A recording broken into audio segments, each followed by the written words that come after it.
Okay, we will call to order our regular meeting of council and start by recognizing that we are meeting today on the unceded traditional territories of the Sechot and Hupachesit First Nations. We do have an agenda in front of us. Are there any late items from councillors to add to the agenda? Councillor Patola.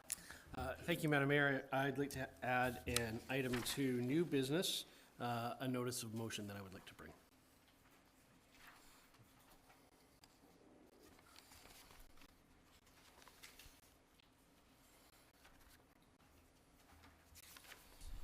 We will add that as item M8 under new business. Any other items from council? Seeing none, any items, late items from our corporate officer? None for me. Thank you. Then would somebody like to move approval of our agenda with the addition of the late item? So moved. Moved by Councillor Second. Douglas, seconded by Councillor Mealy. On the motion, all in favor? Carried, thank you. And we have onto minutes. We have minutes from the special meeting held at 9:30 a.m. and the regular meeting of council held at 2 p.m. on January 9th, 2023. Somebody like to move to adopt? Motion to adopt. Moved by Councillor Solda. Seconded. Seconded by Councillor Dame. Any comments on the minutes? Seeing none, then on the motion, all in favor? Carried. And we'll move on to public input period. This is an opportunity for members of the public to address council on topics of relevance to City Council. A maximum of 4 speakers for up to 4 minutes each can be accommodated. Would anybody like to speak today? Okay, not seeing anyone. We'll move on to our delegations. Item number 1 under delegations is a comprehensive youth strategy. So we will welcome your whole group forward if you want to introduce yourselves. And then for delegations, we usually give up to 10 minutes, and then we'll have time for questions as well. Thank you. Good afternoon, and Council. My name is Constable Beth O'Connor, and I work with the RCMP here in Port Alberni. I'm here today with Deb Hamilton from ADAPS and Dave Marr from 8th Avenue Learning Center. Over a 3-year period between 2019 and 2021, Indigenous Policing Services delivered a program that in large part examined specific gaps and traps that were contributing to youth coming into our cells, in our emergency rooms, and even more concerning than that, how they were being trended into our local drug subculture. Between 2020 and 2022, there were a number of youth assaults on youth by youth. Many, like the offender and the victim, oftentimes referring or aligning themselves with a group, and some aligning themselves with a gang name.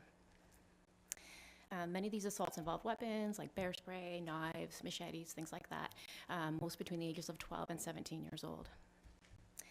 This activity came to a head in late 2022 with the cancellation of a long-running program in Port Alberni called Nights Alive, which I'm sure you're all very aware of and support. And this was due to reoccurring safety concerns that were real safety concerns, not only for the kids who were attending, but also the staff and the volunteers. Currently, Port Alberni is experiencing a spike in calls for service for kids aged 12 to 15 years old. We acknowledge that there are a number of elements that contribute to preventing youth from loss of youth, essentially, to criminality and exploitation. And these trends around increased youth violence and substance misuse are certainly not unique to Port Alberni. We're seeing that across the island and the province and the country, frankly. But there are no indications that this is going to end or that police or any one agency is going to be able to solve it on its own. Community-based approaches in which communities take ownership of preventative initiatives that reduce risk factors by focusing on risk groups have the most success with crime prevention and reduction over a long period of time.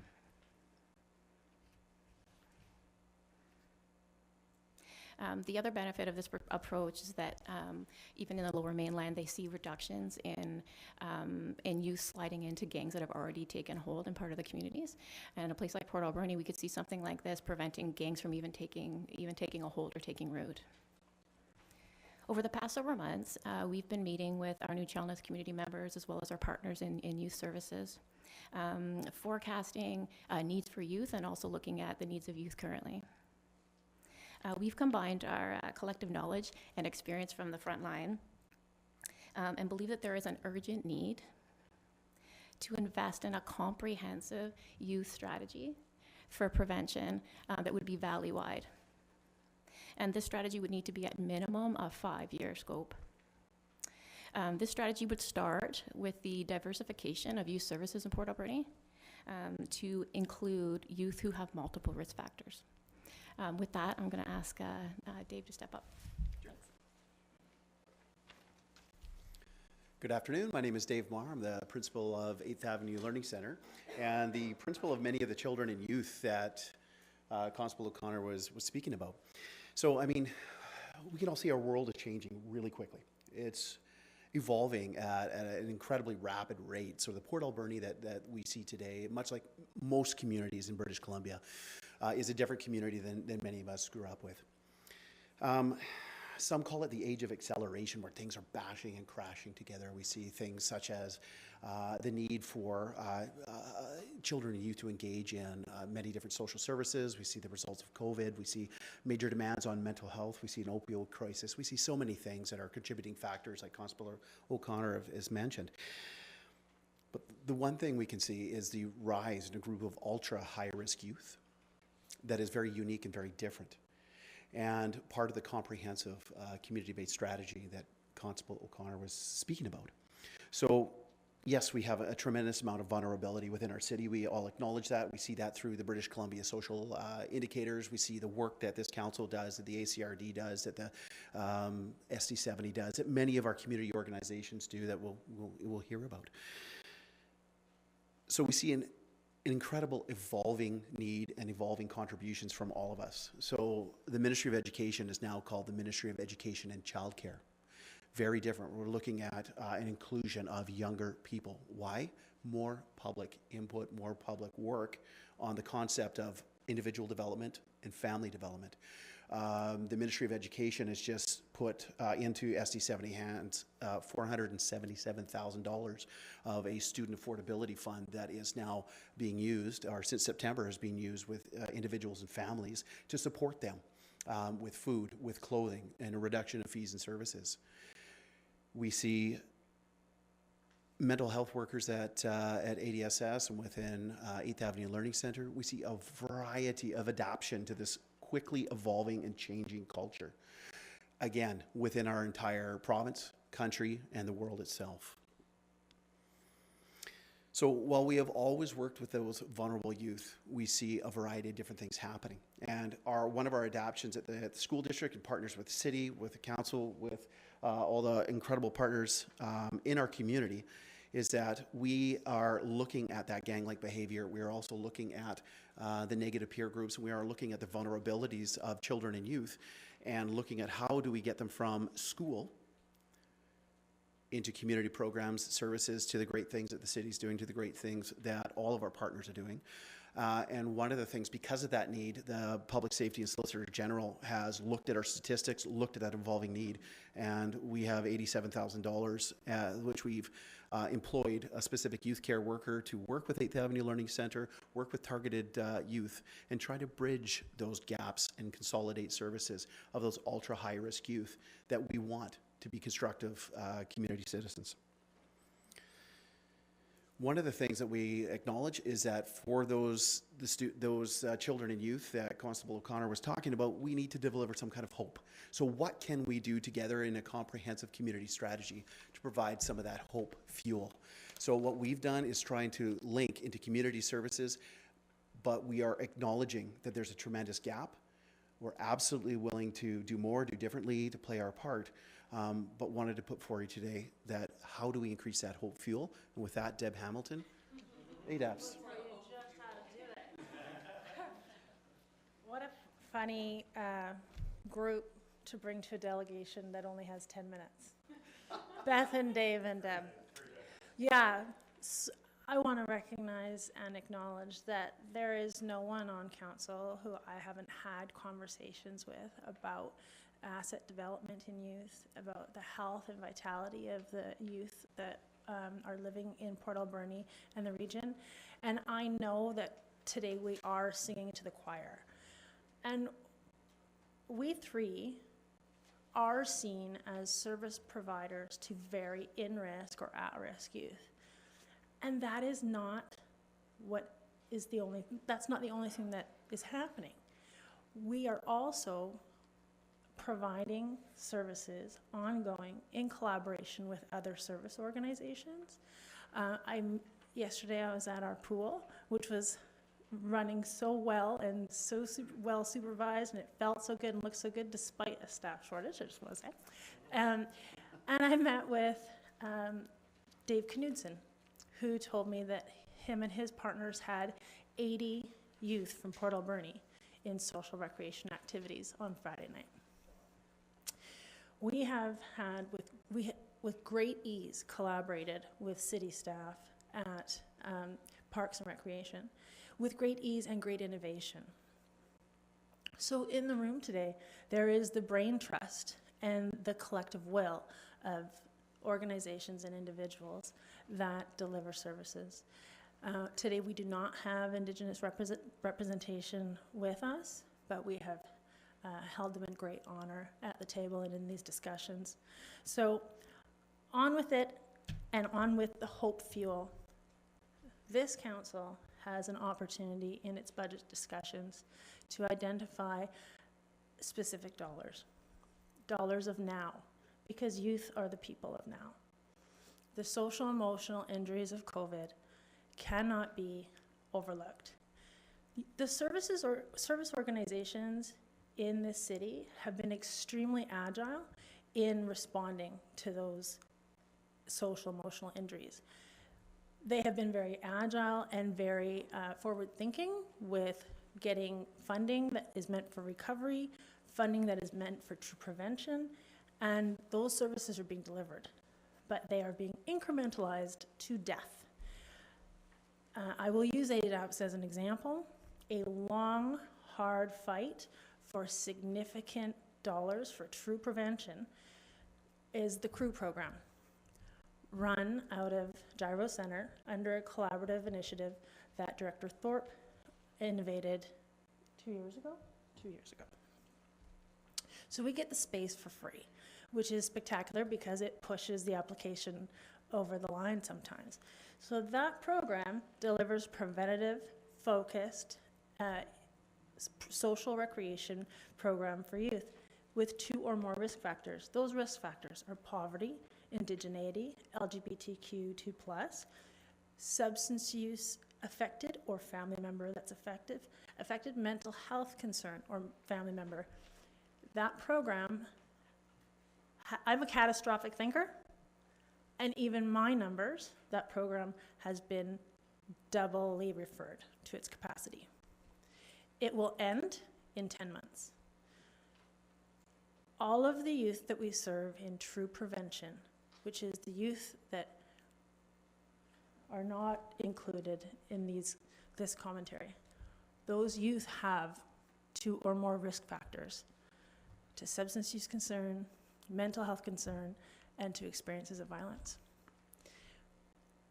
We came from a meeting prior to Christmas where it was discussed that a regional approach over a 5-year span would deliver the best outcomes. And we know that the city is in the best position to advocate provincial and federal governments. But we ask that this year, right now, the city earmarks $500,000 and contracts social service agencies to deliver comprehensive youth services that address and prevent what's happening for our youth in their life experience right now. It's a big ask. Thank you for Thank you very much to the 3 of you for that presentation and for all of the work that you're doing.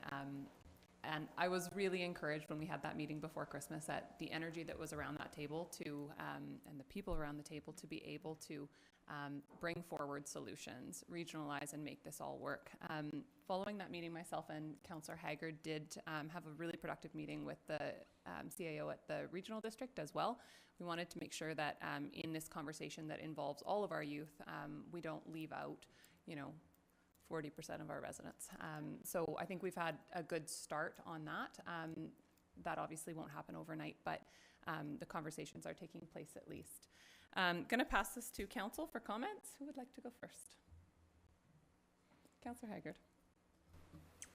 First of all, I want to say thank you for all the good work that you do in our community. You guys are like fantastic people, and we're so fortunate to have you. But I think a lot of our youth are having mental health issues at this point. It's not just a select few. Unfortunately, during COVID, youth lost their school, they lost their friends, they lost their sports, they lost all their activities. And lots of times, sad to say that school is a safe place for a lot of youth, and it was a source of daily meals for a lot of our youth. And when that's all gone, there was a lot of suffering.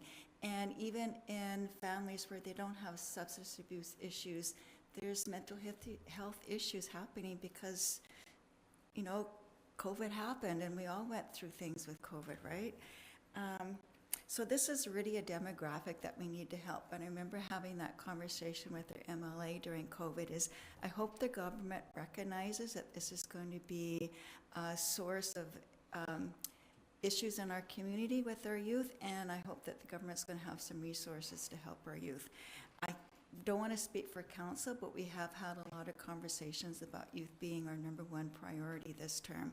And I hope that we can do that with support of financial dollars and support of whatever we can do to help. So, thank you. Other comments? Councillor Douglas. Thanks, and yeah, thanks for all the work you do. It's tremendous. Just had a question as to whether you're approaching the regional district on this issue or not.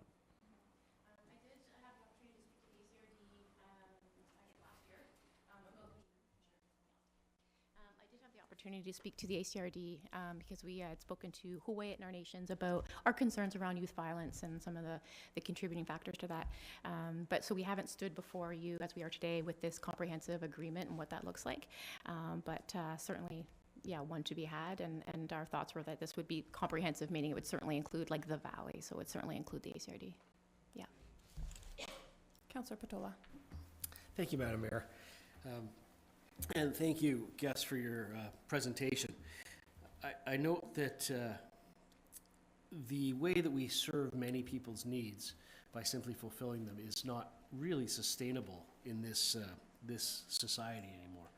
But I do take hope in the fact that you focused on hope and not just providing the basic needs, which of course we all strive towards providing, but you provide the hope that people will move, the hope that will move people forward to what they want to achieve instead of being stuck in a place that isn't necessarily of their creating. So I can say that for this councillor, certainly as budgetary planning comes along, we will be keeping in mind the needs of the entire community, including our youth, because they are, as has been said many, many times, the future. Councillor Haggard. I'd like to ask Madam Mayor, if she's had any conversations with our MLA or MP about trying to get some matching funding? Yes, so I have had conversations with our MLA about capacity funding as a starting point, and her office was committed to helping us source some matching funds. So that's kind of underway. I think we could update and maybe go back to them with more of a request. I'm going to suggest that because we don't have a lot of, we obviously can't allocate those funds today outside of budget and without more information. I'm going to suggest that we refer this to our budget process, but prior to that, that we direct staff to work with this group to really narrow down what's being proposed so that when this comes to budget, we can have something that council is able to properly review and consider. And potentially an ask that we can be bringing alongside to the regional district as well, because it's their budget time at the same time as ours. Any other comments before we move? Councillor Haggard? That was going to be my next question. How far along are you on developing a long-term strategy for this project? There are a number of advisories and initiatives that have sprung throughout our community. Some of them are reported to on tables that we are representing today. Others have been reported to Madam Mayor and perhaps even other members of council. ADAPS hosts the Community's Building Youth Futures program, which is 2 years, incrementalized funding, really gives everybody a little boost. It collects youth voice.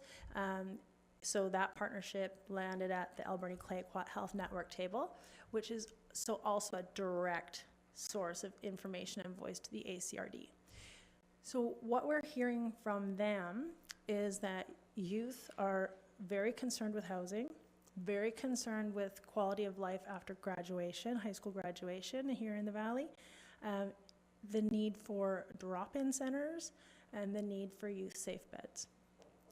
Drop-in centers and youth safe beds with contracted social service agencies, both of which are well documented on the mainland as having municipal funding. Thank you. Thank you. Council, I'm going to move that we refer this to budget, and alongside that, that we direct staff to work with this group to bring back a more comprehensive plan that we can review during budget. Second, It's Madam like Mayor. Seconded by Councillor Mealy. Any additional comments? Seeing none on the motion, all in favor? Carried. Thank you. And thank you very much for the presentation. Hopefully you guys will be able to bring us something that we can really make successful as soon as possible. We had a PowerPoint, but it was late because we're working with you. Thank you. Okay, we're moving on to unfinished business. Item number 1 is the official community plan review and update on our engagement strategy. Marianne.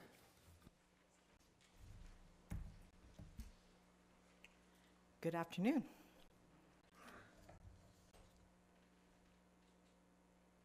Just waiting for the presentation. Yes. I was trying to solve the mystery.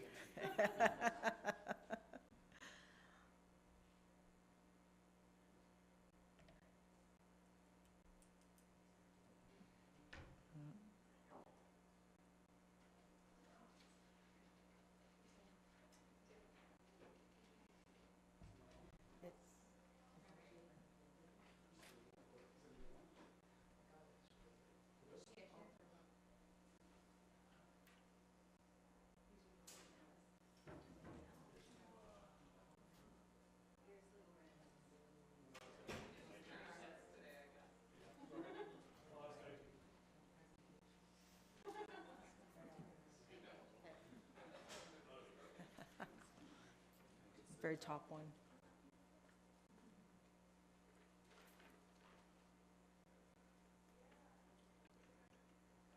There we are. Sunshine.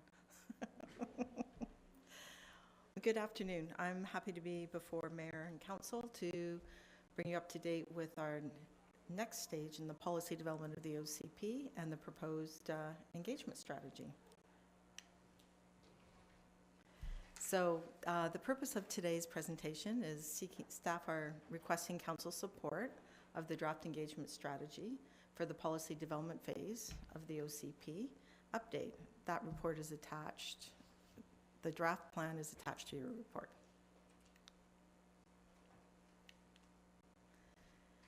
So back in December, at the December 12th meeting, council, at your regular council meeting, supported the revised vision and touchstones.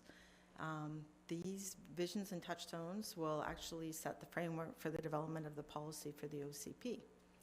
Staff has met internally as the OCP team, which is an interdepartmental team that we get together and meet to review the draft engagement strategy.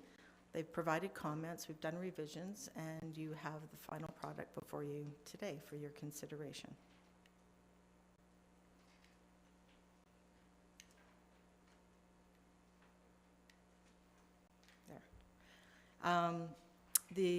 The approach that we're taking in the community engagement is that we use the IAP2 approach. I won't go through this all because we have presented this before, but happy to answer any questions if you have. This is also outlined in your report as well. And basically, we're in the informed, consult, and involved process of the policy development.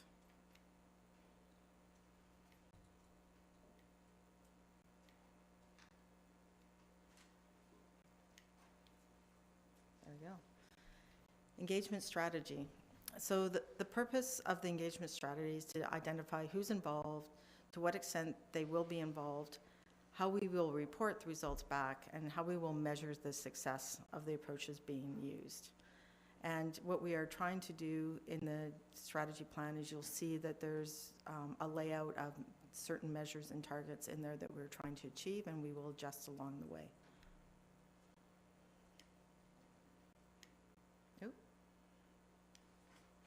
There. So some constraints just to consider. One, we have a budget, so there is a finite amount of money available for the OCP project. Two, there's a schedule, and we have committed to council to bring the draft OCP back before council in October and November to start the formal bylaw process. Capacity. As we are aware, there are some limits on capacity time and a number of competing interests. Also, the public also faces some of those complete constraints. So we're designing the process with this acknowledgement and adapt as we need as we go through the process. So the OCP project engagement goals is to equity and inclusion, transparency, making engagement easy, and measuring. And these are all products too that we heard in our initial conversations with the community as well. The need to measure what really came up quite a bit in the community, and how are we going to measure this? So that's all been incorporated into the engagement strategy. Project roles. So we have laid out the project roles as per the IAP2 process. So council is the legislative decision maker, and the idea in the process that the council's invited to events, get regular updates on the progress, how we would use the committee of the whole, and asked to support decisions along the way. So it's an evolution with constant update and discussion and dialogue. The project manager is myself, who manages the budget, the timelines, and the project, reports to management, council, and gains internal commitment for the project. So working with our internal departments. So the OCP project team, the OPT, as we're calling it, another acronym, us planners love it, is the process of technical review in the process, and we're making sure that all the departments are sitting together and we're talking about it from all the various concerns and aspects of technical information so that we can move forward in the process in a collaborative manner. The internal team is really the champion as we go out into the public. And then we've moved into community representative team. We're no longer using the word stakeholders. And so what this again is the community representative team being part of the process and technical review. So when the OPT group has some information, we go to the community representative team, get information, and come back and forth. So we have that back and forth. That's the point. And this will be a diverse group of community representatives. And we're basing it on, we already have a large database and groups that have been participating to this point.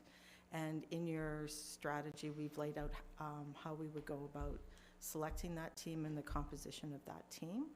And they will be the champion from the community's process. And so that we have an integrative approach with staff and the community as we evolve along in the policies, and then we bring it to council.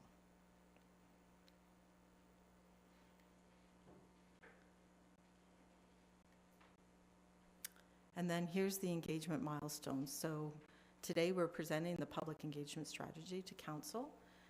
If it's supported, then we would start into the policy development phase. And we have some key pieces on the policy development that we've highlighted here. Climate change and action is really important. We have to get some community input on the climate action targets and get some feedback on how those might be set, because we're legislated to do that under the LGA. So this will be a conversation about this with the community, and we'll bring that information back to council. The growth scenarios will be based upon the demographics that we're doing right now and all our constraints and opportunities with our land inventory and uses. And we'll be looking at the population growth over the next 20 years and saying, here's a high, medium, low population growth, and getting feedback from the community on how they like those 3 levels of population growth, with the idea of being a complete community. We've heard very clearly from the community that complete community is a high priority for them. Then the next one is sort of OCP policy development, which will be dealing more with our technical areas and using the milestones and how we're going to do that with, infrastructure, environmental stewardship, and all those components. And then, once we're finished all that, we will draft an OCP and bring it back into the council process. And along this way, we'll be coming back and forth to Committee of the Wholes to check in with council as well. And then we're going to present to the OCP, and we'll go in the bylaw, and we'll go into the formal process of public hearing. And then we'll have, bring the whole thing forward for final adoption, and are targeting for November. So then, just over looking at bylaws, as we know, the OCP is a 20-long-year planning horizon for long-term planning to guide planning and development of land use management. It also relates to all the elements of physical planning and social planning and economic planning, which will all be encapsulated in the OCP. And we have certain requirements, as I touched upon, as far as the greenhouse gas emission targets, housing targets, and environmental policies that we'll be bringing into play into the OCP. And then, really, most recent OCPs have had quite an extensive community engagement process, of which we've done, because we've modified how we initially started the OCP and expanded this engagement process to make sure that it's robust and we're hearing diversity of voices.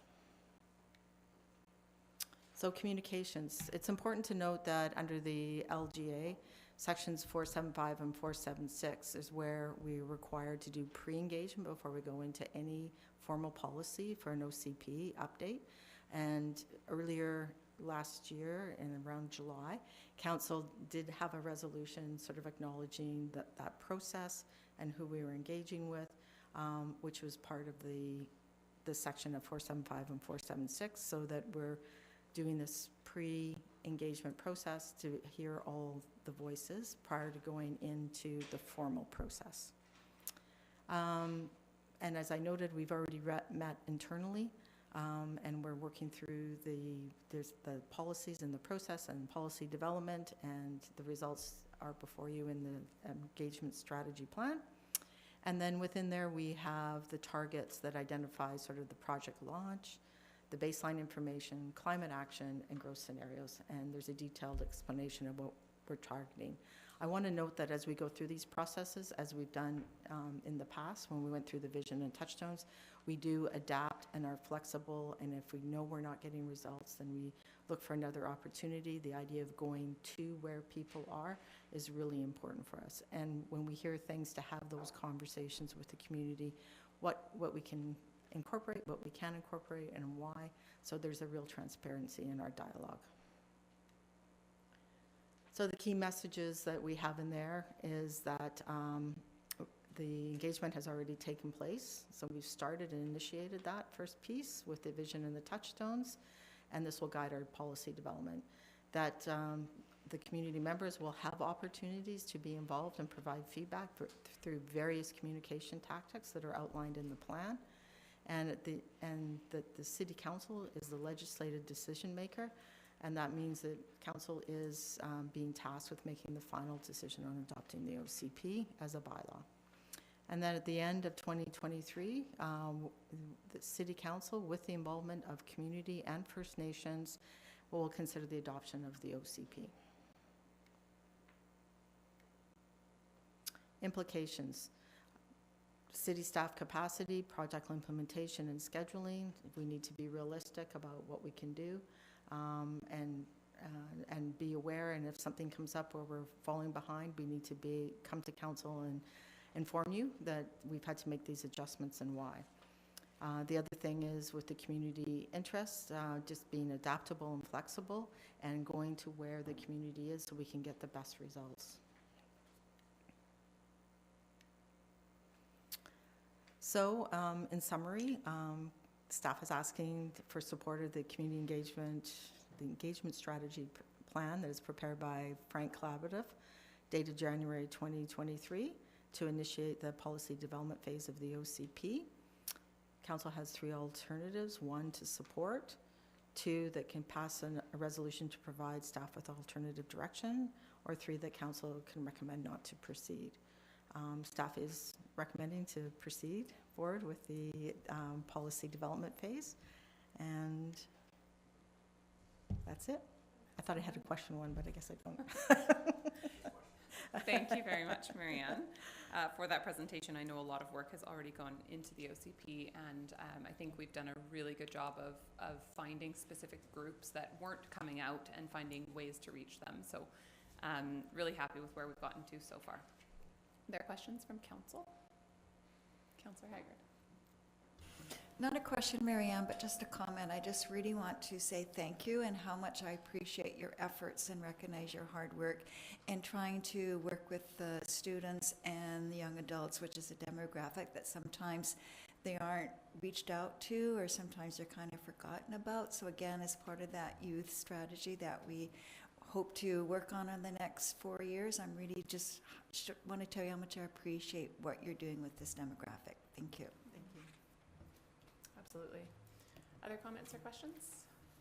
Councillor Douglas. Thank you. Yeah, thanks very much. I just want to reemphasize, I think you said the last one was 2005, is that correct? 2007. Yeah. It's been a while, Yeah. anyway. So, no, it's really important that we make sure the community's really woken up to this and maximum participation as we are in a transition here, and it would be really nice to have tons of community participation with all their ideas as to where they want us to go. Thank you. Absolutely. Councillor Mealy. Thank you, Madam Mayor. May I make a motion at this time then? I'd like to make a motion the council support the engagement strategy for the policy development phase of the official community plan review and update dated January 2023 and prepared by Frank Planning Collaborative. Sorry, I got that wrong. Thank you. Moved by Councillor Mealy. Is there a seconder? Second. Seconded by Councillor Douglas. Any additional comments? Seeing none on the motion, all in favor? Carried. Thank you. Thanks so much, Marianne. Okay, we'll move on to staff reports. Item number 1 is accounts. Councillor Solda. Madam Mayor, I move that the certification of the Director of Finance dated January 9th, 2023 be received in checks numbered 151917 to 152037 inclusive, in payment of accounts totaling $1,607,67.74 be approved. Thank you. Moved by Councillor Solda, seconded by Councillor Patola. Are there any questions or comments?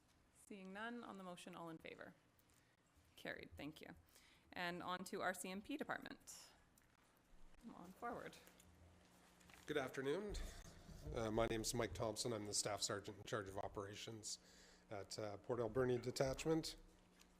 Thank you for the invite. I'd like to present to you with the Port Alberni quarterly report.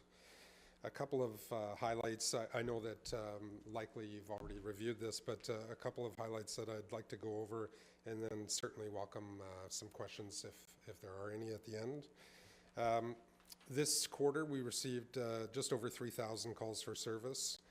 2,545 of these were in the city of Port Alberni, so about 80% of the work that we're doing is in the city proper.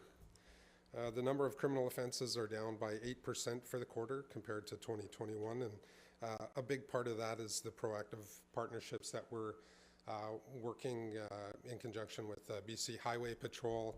We've got specialized resources out of Nanaimo, Comox, and Victoria as well that we've been bringing in to help us with targeted enforcement.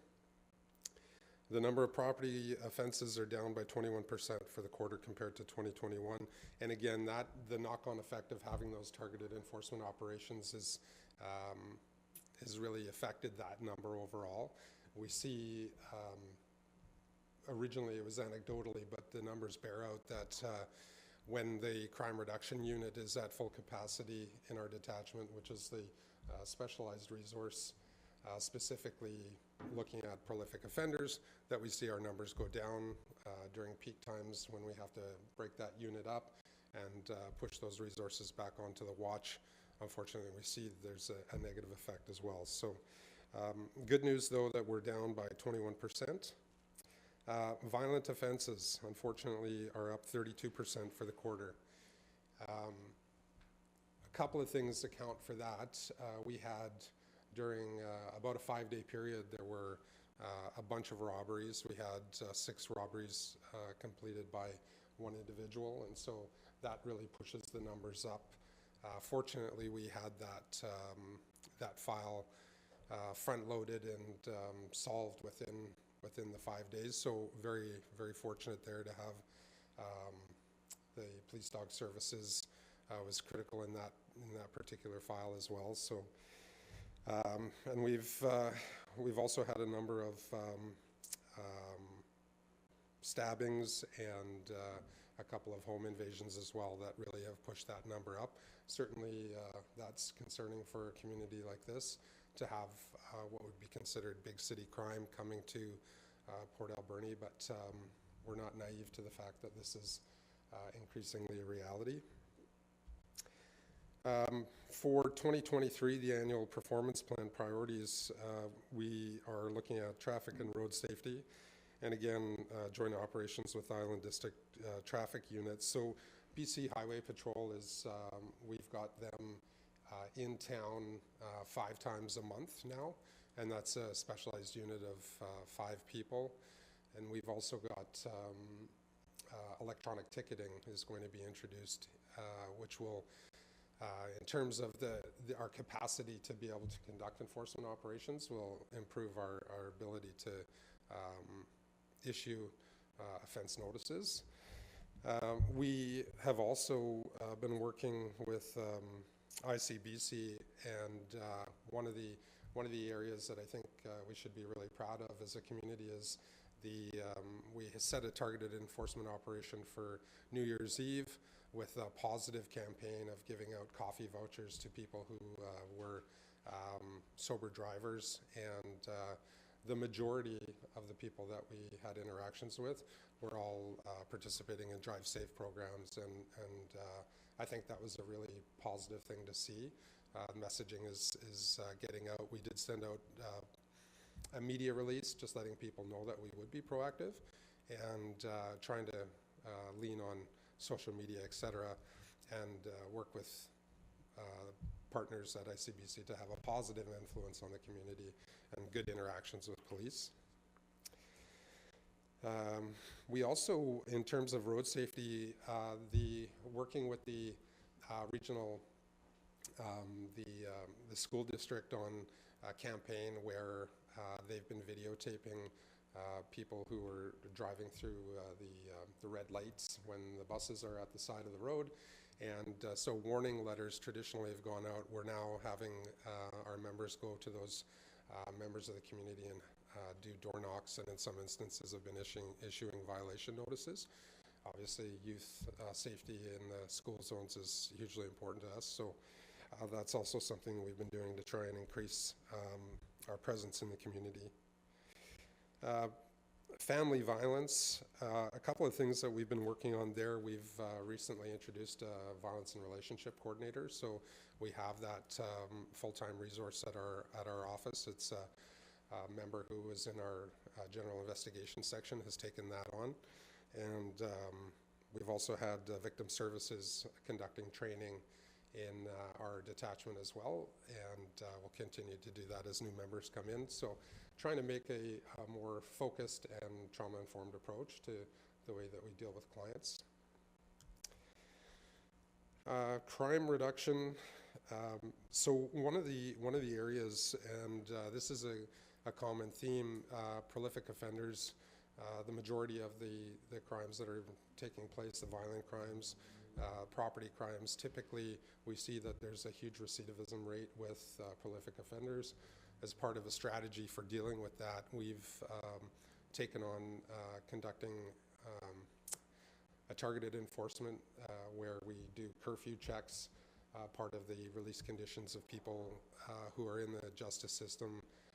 Oftentimes the Crown will implement those curfew checks, and it's incumbent upon us to conduct those. So we've really tried to focus on that, making sure that the people who are supposed to be in their homes are in their homes when they're supposed to be there.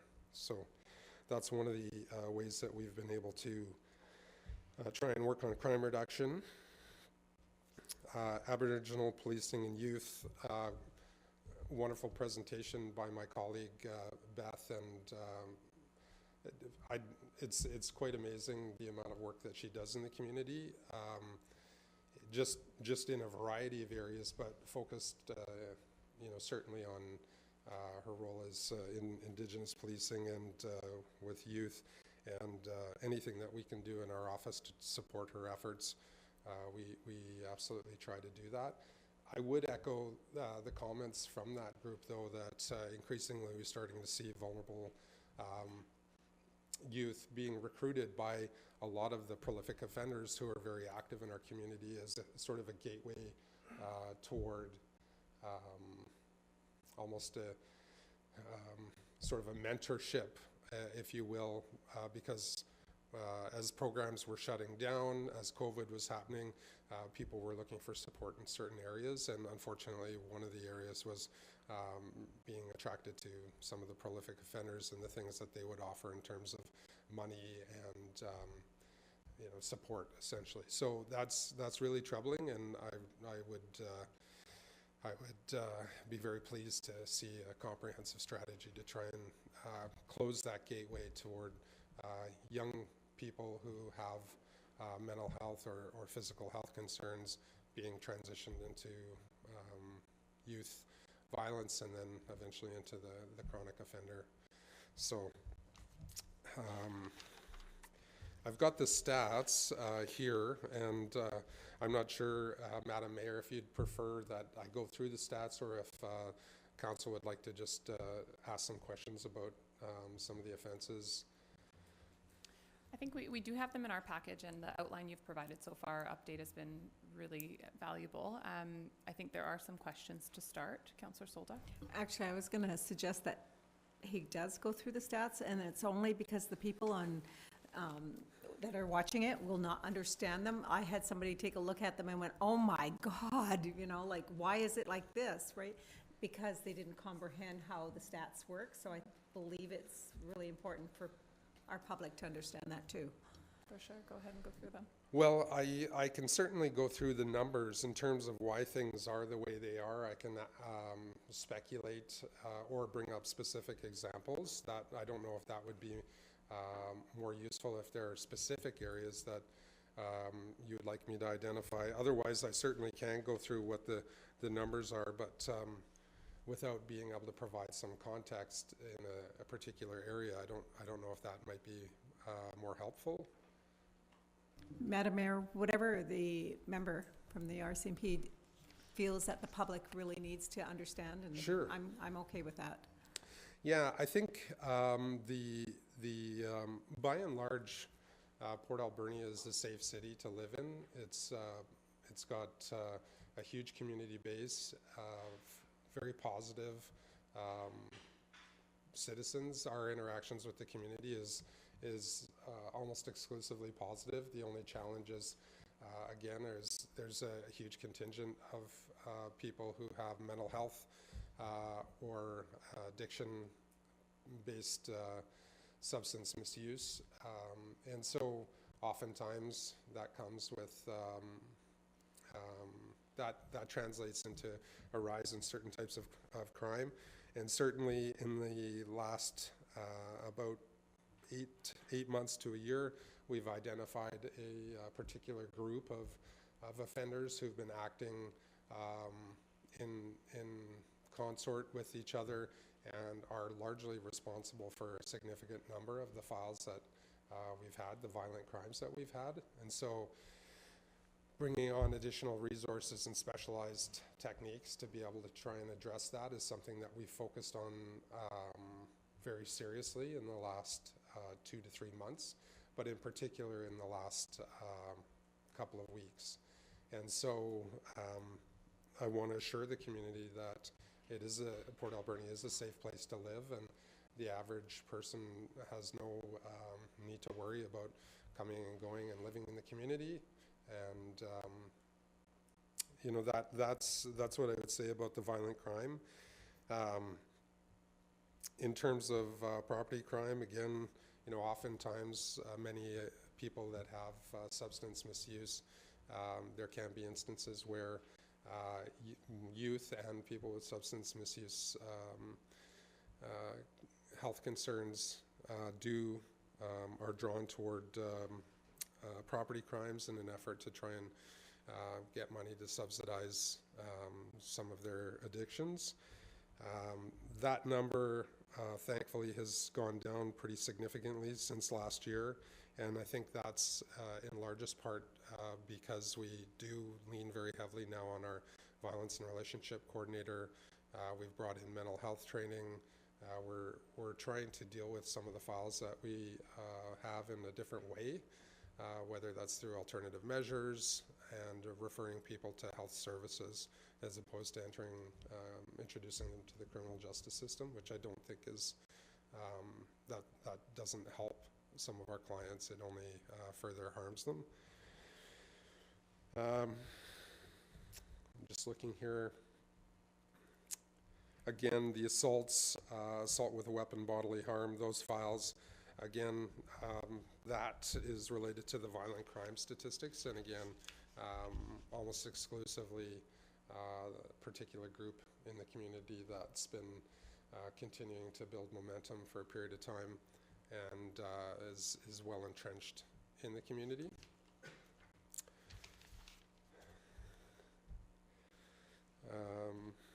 Looking at the numbers here,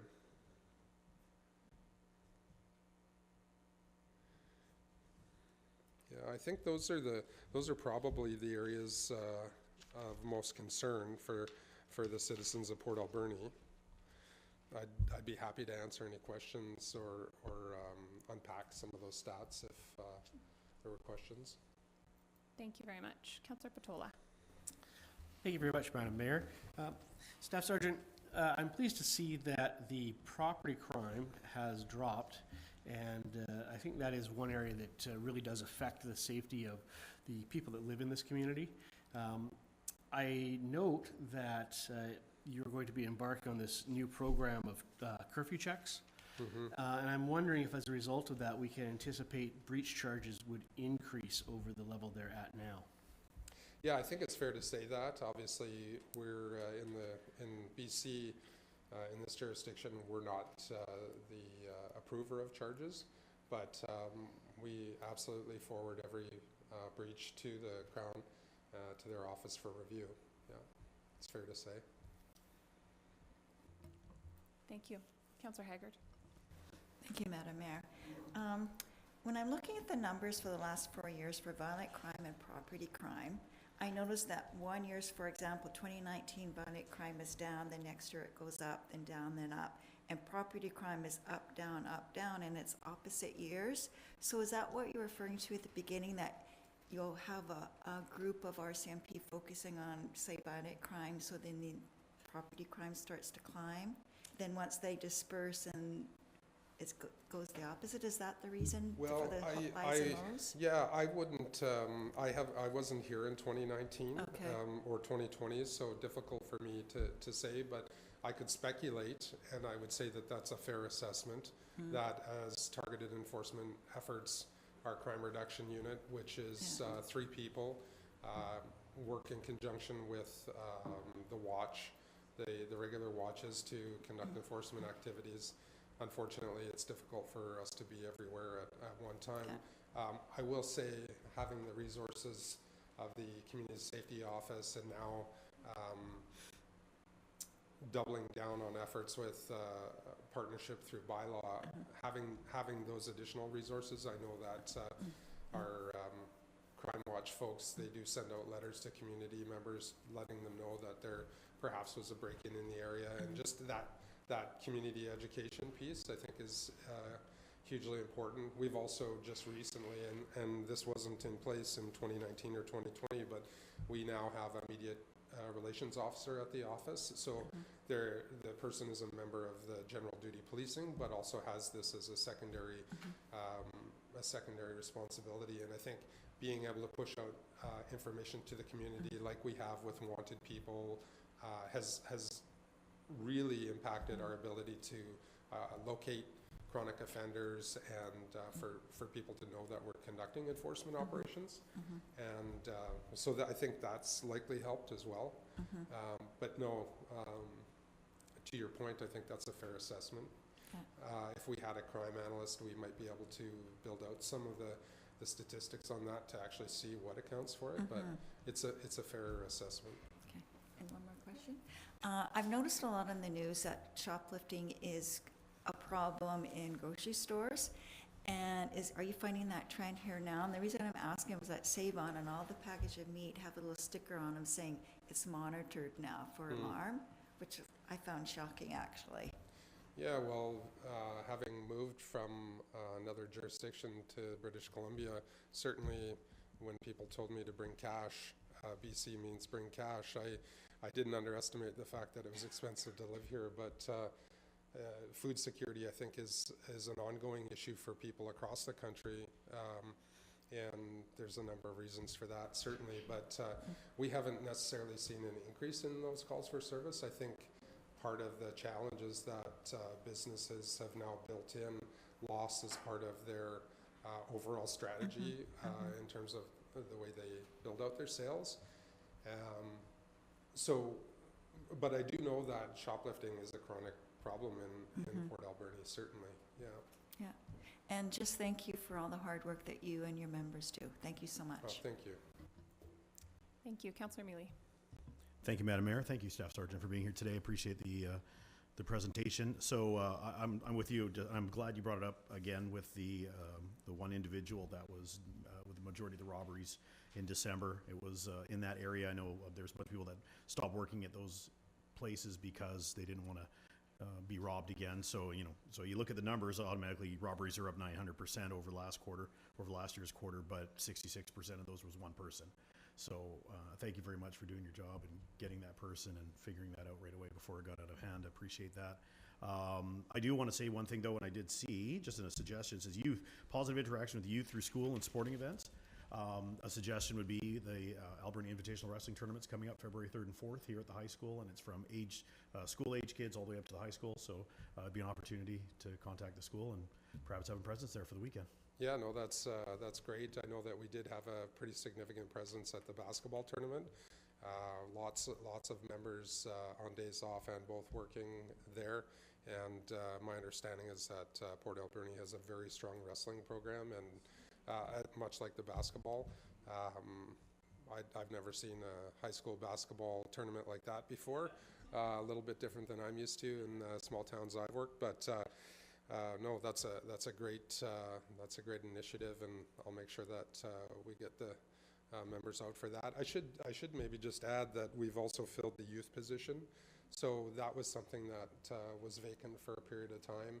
And we have a very strong community-minded person who's going to be going into that role. Has already been very active in youth matters and volunteering before this position was advertised, and so I think that'll go a long way as well to developing better relationships with the youth. Excellent. Thank you. Well, with that, not seeing any other questions, thanks very much for the report today and for all the work that you guys do. Thanks very much. Have a great day. Okay, Council will move on to item number 3, privacy policy. Danielle. Thank you, Madam Mayor. This policy really just lines with some recent changes to legislation and an order in council that came down last fall.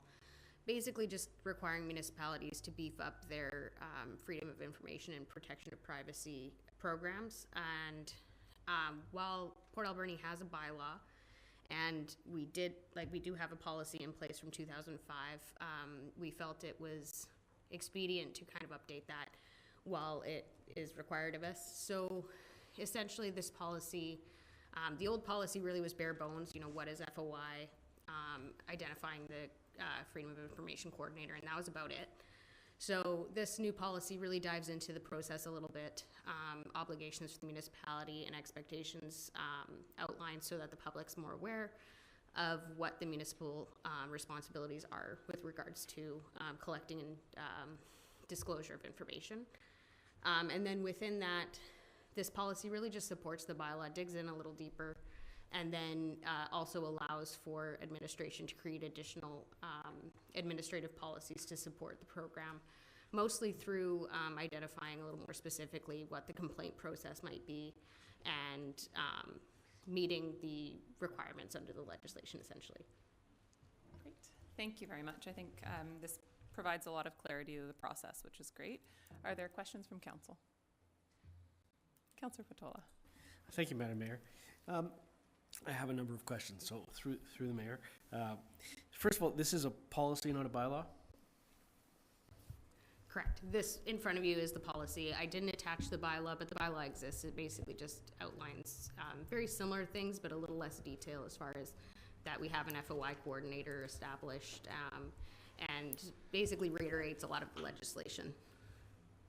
I wonder if at item 2G, that refers to communications with the MLA, if the MP should not also be indicated in that section.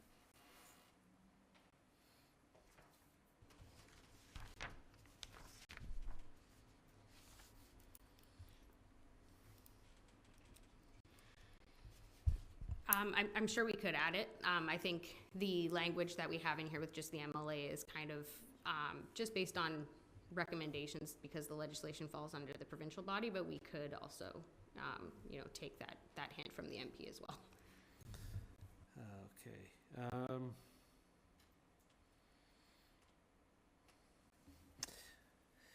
There is, I believe it's at 6, the referral to retention and disposal schedules.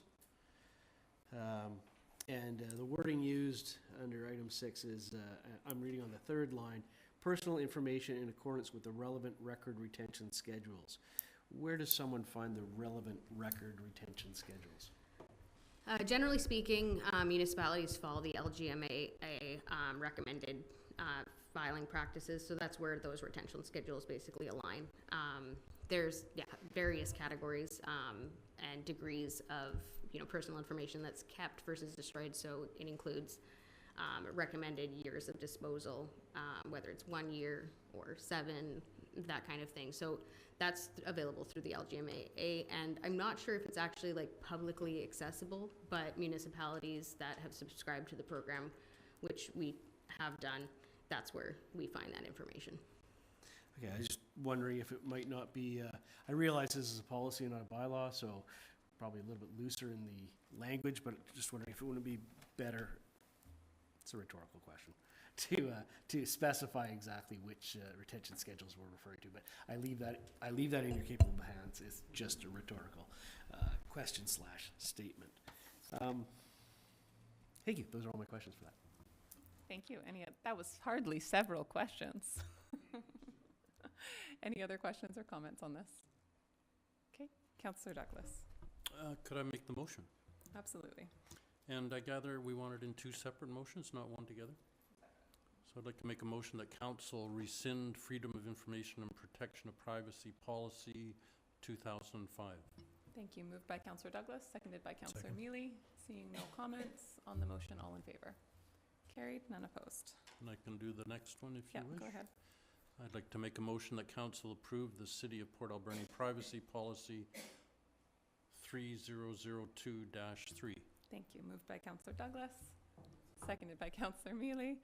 Seeing no comments on the motion, all in favor. Carried, none opposed. Thank you. Okay, moving on to item number 4, we have the UN Declaration on the Rights of Indigenous Peoples UNDRIP update. Danielle. Thank you, Madam Mayor.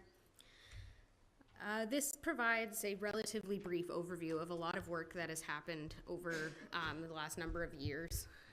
Predominantly, obviously, with the adoption of the UNDRIP, which is the UN Declaration of the Rights of Indigenous Peoples, many communities kind of examined their current practices with regards to their First Nations neighbors and how these recommendations could be incorporated and applied to municipalities.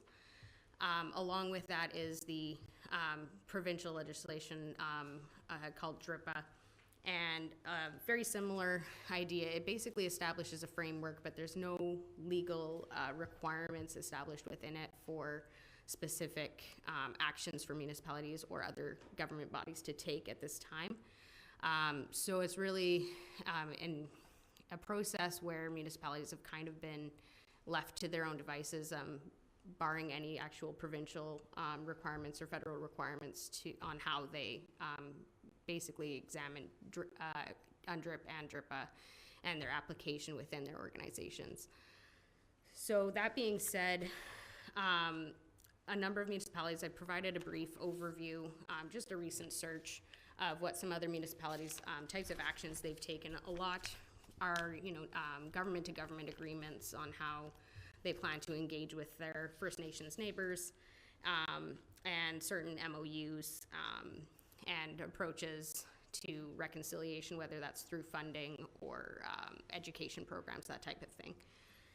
And then further to that, I've outlined briefly what the City of Port Alberni has done to date following the UNDRIP recommendations. In July 2017, the City of Port Alberni engaged a committee for reconciliation specifically within the area with neighboring First Nations and First Nations communities. And within that, there was 27 recommendations from that committee that the City of Port Alberni has adopted and incorporated into a 2019 reconciliation report, which is attached.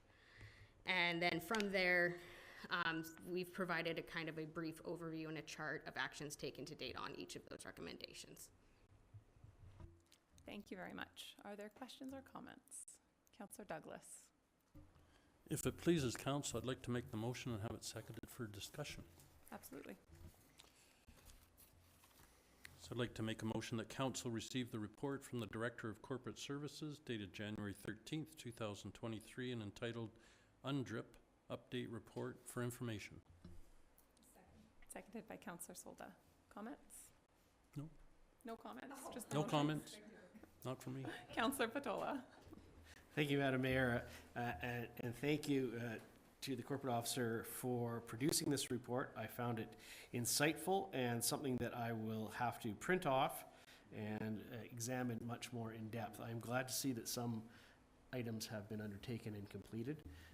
I'm concerned that some items haven't been undertaken and completed. And for myself, one of the first places in establishing positive relations with First Nations in our community is to uphold the commitments that we already have taken.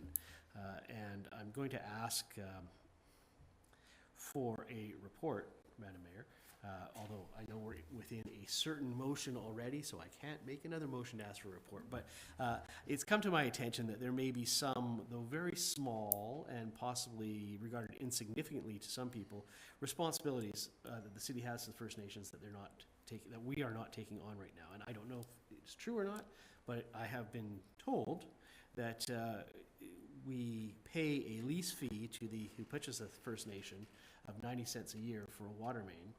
And I'm told that we haven't paid that 90 cents a year for a while.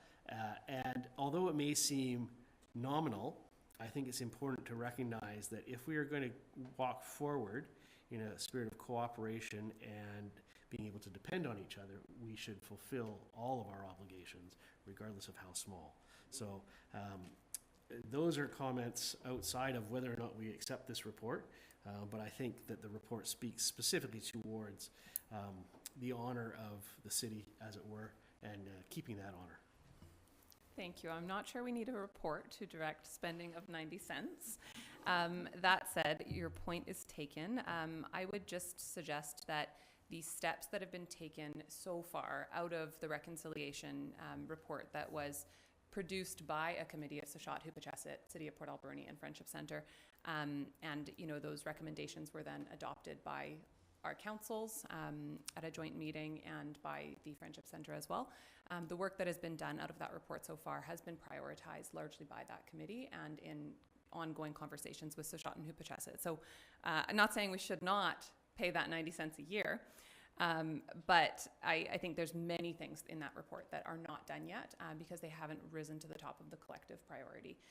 I think reconciliation, a really important piece of reconciliation is us not determining what is important and what isn't, but rather keeping that ongoing dialogue with the parties to make sure that we are working forward together. So we'll maybe speak to that more when we get to your motion about a report. I'm sure there's more intent in there than just the 90 cents a year.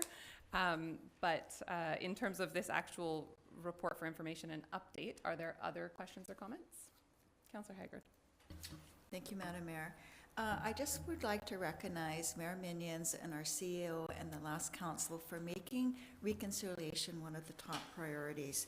The city has worked really hard to build relationships with the First Nations in our community, and we are now working on a joint economic development opportunity that will benefit all citizens of our community, and I think that's huge right now. You know, 10 years ago, that would have never been even thought of, much less actually doing. So I just want to recognize the hard work that we are doing on reconciliation.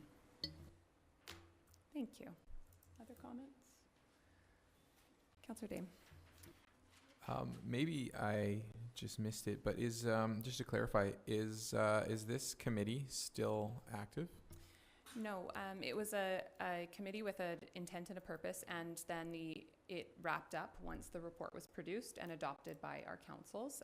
We did have one follow-up meeting where we did a little bit of prioritizing of the work, and then since then, our follow-up has been with Seshat and Hoopachesset and the Friendship Center. Myself and the CAO are attending a Friendship Center board meeting, I think next week, where this will continue to be an ongoing topic. Thank you.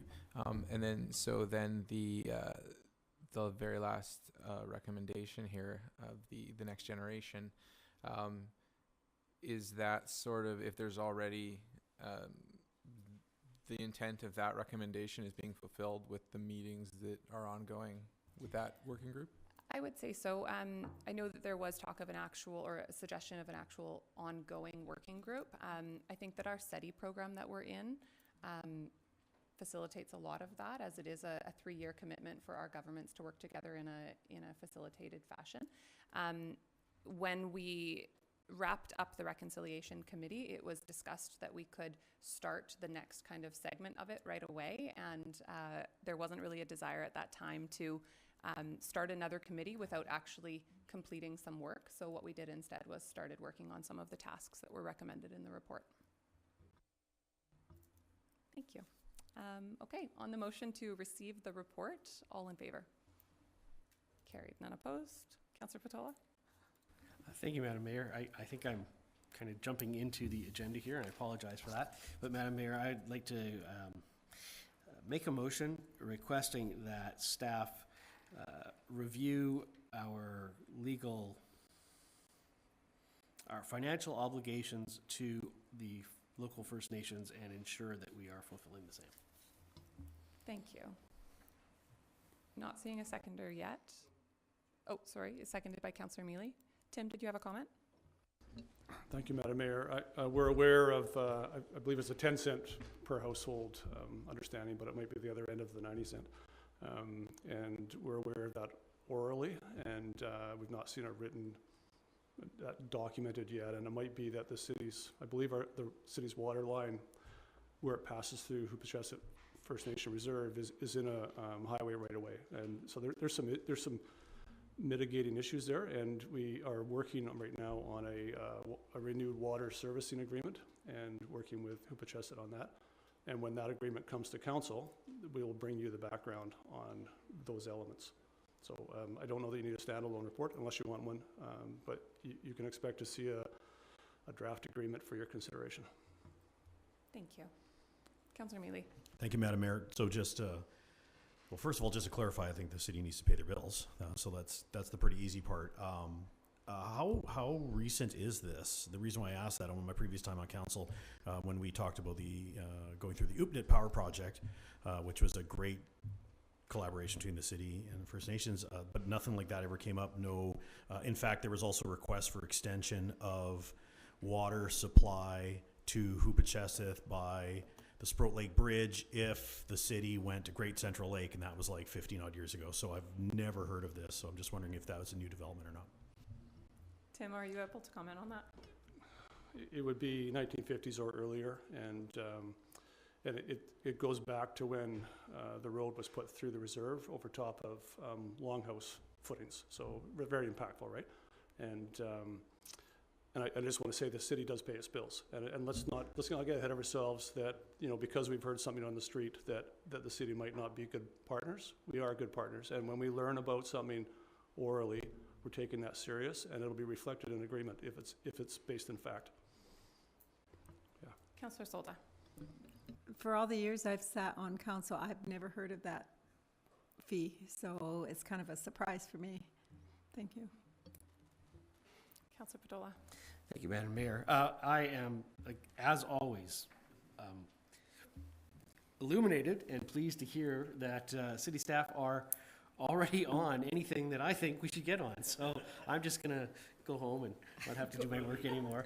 But given that the information provided by Mr. CEO, I don't require a special report, and I'm pleased to know that of all the people in the room that don't know about what's going on, our CAO does know what's going on. So thanks very much. And on that basis, I would withdraw the motion. Okay, thank you. And we'll just make sure that Tim comments on that piece of it when that report does come forward.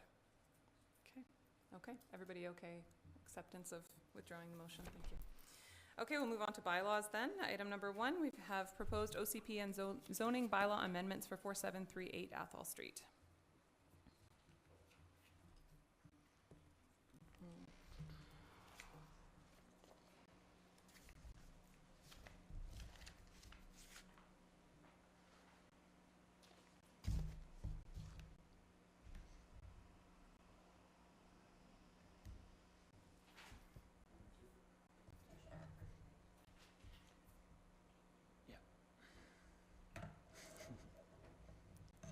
Perfect. Oh, he's back. Great, thank you, Madam Mayor. So for council's consideration today are OCP and zoning bylaw amendments at 4738 Athol Street. And this is OCP amendment bylaw number 5046, zoning amendment bylaw 5047, and zoning amendment bylaw 5048. And this is with regards to a proposed multifamily development of 6 units mid-block between 6th Street and 5th Street on Athol Street. And here's a concept that the applicant has submitted early in the development review process. And the requested changes are to the official community planned land use and zoning to enable that multifamily development. They're requesting that the OCP land use be changed from residential to multifamily residential and added to the multifamily development permit area in the OCP. In terms of the zoning amendments, they're requesting that a new comprehensive development zone be created and that text be added to the zoning bylaw, and the zoning would be changed from R1 to that new CD2 zone. At the August 24th, 2022 meeting, council gave third reading following a public hearing process, and council passed a motion requiring additional engineering information prior to consideration of final adoption by council. And staff are satisfied that all necessary information has been received by the applicant in order for council to consider final adoption of the bylaws. Staff's recommendation is that the OCP amendment, and the text has been updated from my slides slightly, that the OCP amendment be now finally adopted, signed by the mayor and corporate officer, and numbered 5046. And similarly with the zoning text amendment, that it be finally adopted and signed as well, and numbered 5047, and that the zoning bylaw map amendment be finally adopted, signed by the mayor and corporate officer, numbered 5048. And I'll be happy to answer any questions council may have. Thank you, Brian. Councillor Solba. Just a quick question. When staff was looking at it and when this was presented to council, there was a lot of, the neighbors were not too happy.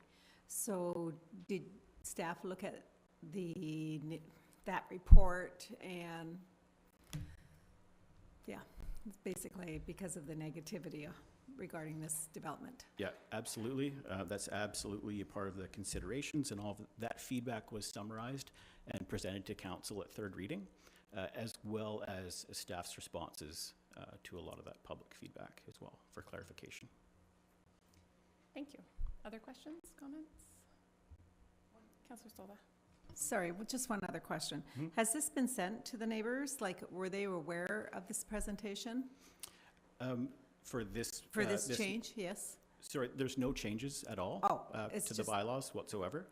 This is for council's consideration of final reading before the bylaws are adopted. So no changes have been made. We're not allowed to legislatively once you're past the public hearing.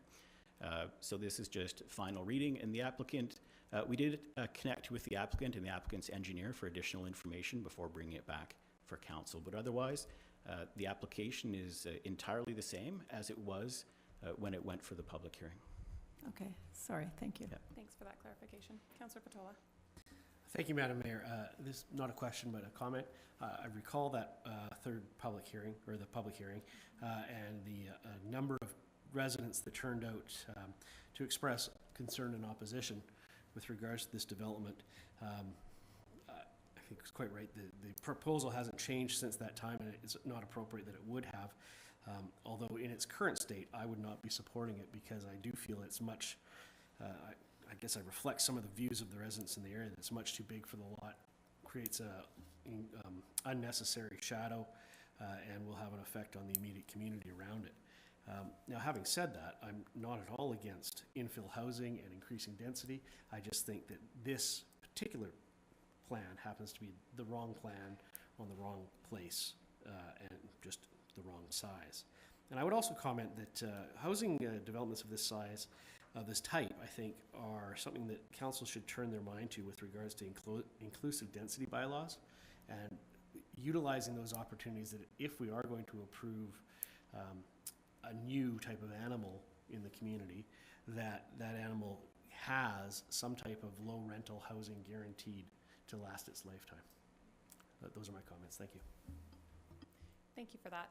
And I think this is a positive step for our community, as it is rental only, which is of course something that's newer to our community, and does, while your point is certainly well taken on the inclusivity bylaw and making sure that it's affordable, just guaranteeing that it will remain rental is a step we haven't had before in many of our developments. Other comments? Councillor Haggard. Thank you, Madam Mayor. That public hearing that was held in this development was absolutely probably the most contentious public hearing that the last council had in its 4 years term. However, I do trust the expertise of our planning department that will ensure that this is going to be a quality development and has gone through the process to ensure that it follows all of our bylaws. So I will be supporting this much needed housing in our community. Thank you. Thank you. Other comments? Okay. No, that's it. I'll leave it. Councillor Soldo, would you like to read the motion? Okay, Madam Mayor, I move that the official community amendment number, I'll start that again. I'll move that the official community plan amendment number 374738 Ethel Street, Rye, bylaw number 5046 be now finally adopted, signed by the mayor and corporate officer, and numbered 5046. Thank you. Moved by Councillor Solda, seconded by Councillor Haggard. Any comments or questions? Councillor Dame. So some of you were present at the third reading, I guess, that we're referring to, the public hearing. Right. Okay. Now I'm trying to get caught up to speed because I'm reading all these complaints and comments in here, and it seems like highly likely that we might face some backlash if this goes through. Now, are we pretty confident that all of these complaints have been addressed? It seems like I was pretty satisfied reading all of the staff responses.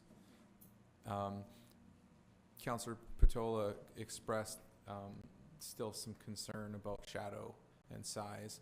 There's the shadow analysis in here seems to be satisfied with to satisfy the concern. I guess I'm hesitant to approve something if I don't fully feel like I'm confident. Yeah, I just thought maybe some further discussion might be warranted. Sure, I'll go to Councillor Patola and then I'll have a comment as well. Thank you, Madam Mayor, through to Councillor Dames. I do think that the concerns have been answered. I'm not positive, and this is more opinion and feel from the community, that the answers are sufficient. So, for example, yes, there is a shadow study. The shadow study is taken at the summer solstice, so that's a drawing that has the least shadow impact on those properties. And so for every 364 other days of the year, the shadow impact would be greater. So I'm not saying that staff hasn't properly addressed concerns and gone through their process appropriately. All I'm saying is that those answers, to my understanding and personal opinion, is that the members of that community still feel that the concerns haven't been corrected, although they have been addressed. Thank you. It absolutely was a contentious public hearing with some valid questions being asked of the developer and of staff. There was questions. There were many questions around process, because there was I think pre-public hearing that the date was changed. Some people were not able to attend. I think that was rescheduled. Our public hearing was canceled and rescheduled. So there were a lot of concerns about process, but what I can assure you is that proper process was followed, and staff made sure that everything that we are required to do in legislation was done. Everybody had the opportunity to comment at the public hearing. People had the opportunity to put forward submissions. So that was much of the public hearing. Additional to that, there were many complaints about not wanting rental housing in people's neighborhoods. A comment was made that with rental housing comes crime. How will we ensure residents of the area that they will not have an increase in crime as a result of a sixplex being put in that is rental-only zoning? There were comments about the number of parking spaces being allocated, with a comment being made that most families prefer to have 2 cars, and so to allocate 1 parking space is not sufficient. I think in a situation like this, we are, and I'm summarizing from my memory, we've got the documents and notes and questions that were asked. I think in a situation like this is a change to a neighborhood. It's our job to determine if it's a suitable change to a neighborhood or if it's outside of what should be there. When I looked at, that development overall and whether or not it was suitable for the neighborhood, I looked at the fact that it backs onto another apartment building and that there's another apartment building a block away. So to add a sixplex seemed quite fitting. There's some larger houses in the neighborhood as well. That said, it is a small lot and a big building. It is infill. It is different than what we've had before. Not everybody is accepting of change. My personal feeling is it is a positive development for the neighborhood, and we have a housing needs assessment for our community that outlines a significant need for housing now. And I think this will be a good step to 6 units in our community that will remain rental long-term. Councillor Patola might have a different opinion, but it was a contentious public hearing, and unfortunately, our public hearings are not always live streamed, because it would be nice for councillors who are now on council to be able to go back and watch that public hearing. I know that's something that we're moving toward doing whenever possible, but the information that's in the package is a great outline as well. Well, thank you for taking the time to catch me up. Thank you. Councillor Haggard. Thank you, Madam Mayor. What I remember from that hearing is most of the people who stood up said they supported density and they supported infill development, but not in my neighborhood. That was a very common thing that evening, so people are resistant to change. Councillor Douglas. Thank you. Yeah, I'd just like to echo that. I think you hit the nail on the head. People are resistant to change. Our city is changing. This is the inner core of our community. It's a city. We need rental housing. I think it's a really good thing. I'm very much in favor of it. Thank you. So we have the first piece of the motion moved and seconded. Any additional comments? Seeing none on the motion, all in favor? Opposed? Carried. Thank you. Councillor Solda, do you want to read the next one? Madam Mayor, I move that the zoning text amendment number T31 CD2 Comprehensive Development Multifamily Residential Infill 4738 Athol Street, bylaw number 5047, be now finally adopted, signed by the mayor and corporate officer, and numbered 5047. Second that. Thank you. Moved by Councillor Solda, seconded by Councillor Douglas. Seeing no questions or comments on the motion, all in favor? Opposed? Carried. Thank you. Madam Mayor, I move that the zoning map amendment number 4738 Athol Street, Rye, bylaw number 5048 be now finally adopted, signed by the mayor and corporate officer and numbered 5048. Thank you. Moved by Councillor Solda, seconded by Councillor Haggard. Seeing no comments on the motion, all in favor? Opposed? Carried. Thank you. Okay, we'll move on to item number 2, zoning bylaw amendment for 3911 and 3909 Cedar Street.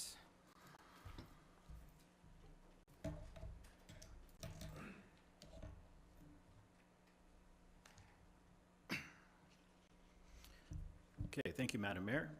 For Council's consideration is a zoning map amendment number 59, amending bylaw number 5072 at 3911 and 3909 Cedar Street, and the applicant is Dion Hopkins.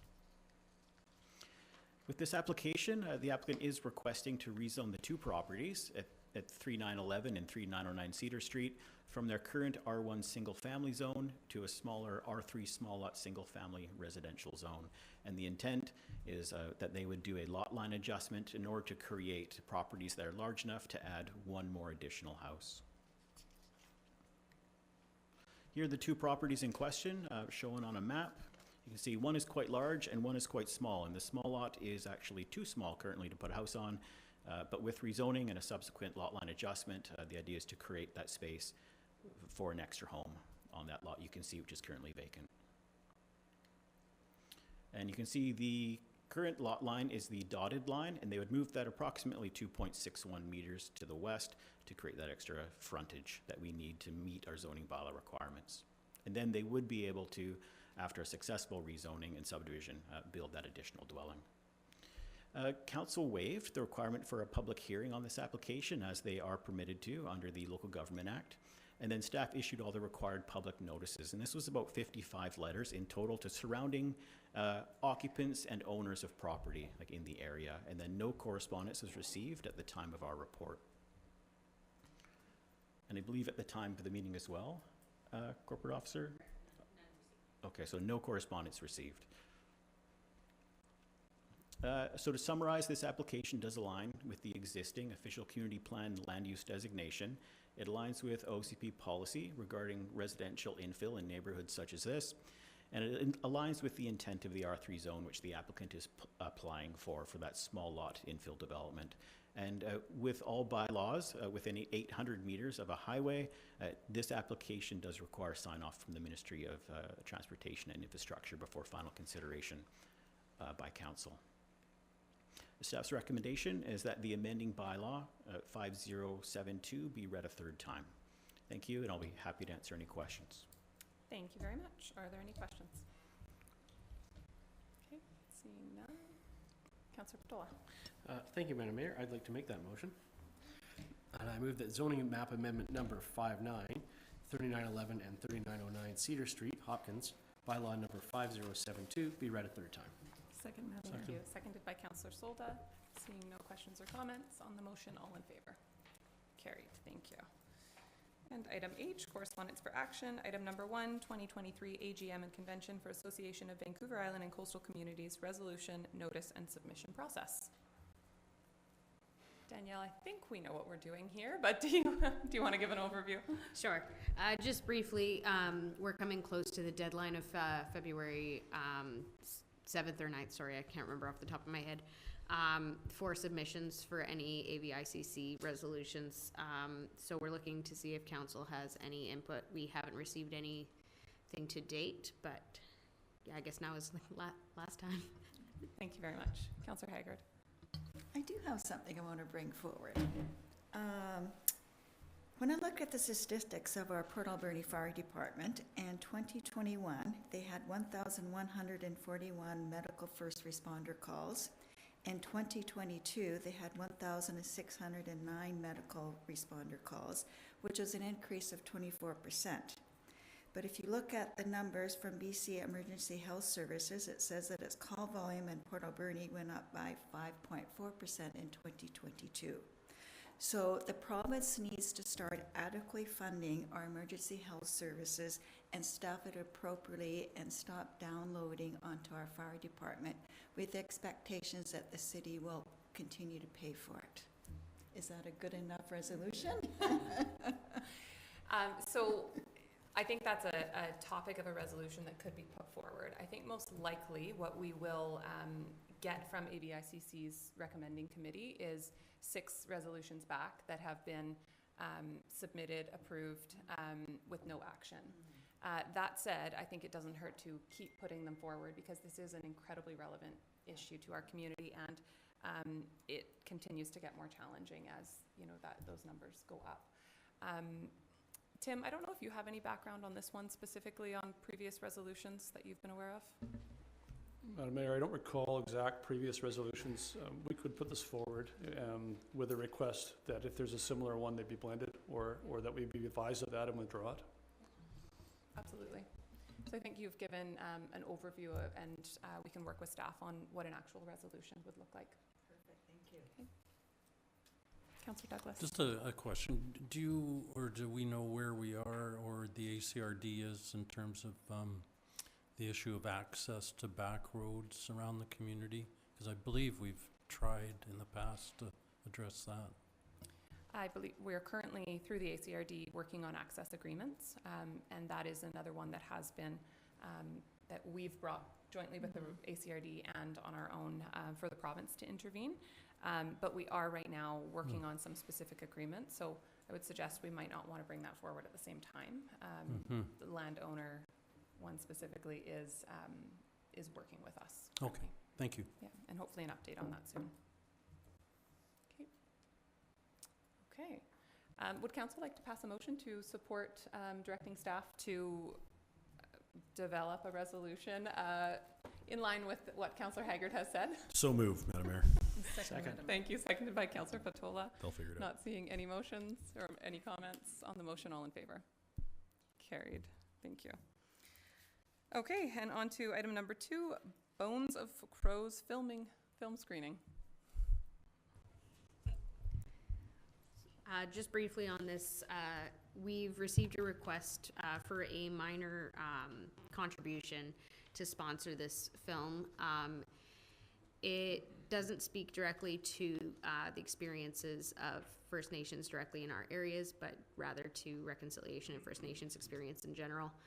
And they will be showing the film on February 11th and have requested $150, which administration is suggesting we could put towards our reconciliation funding.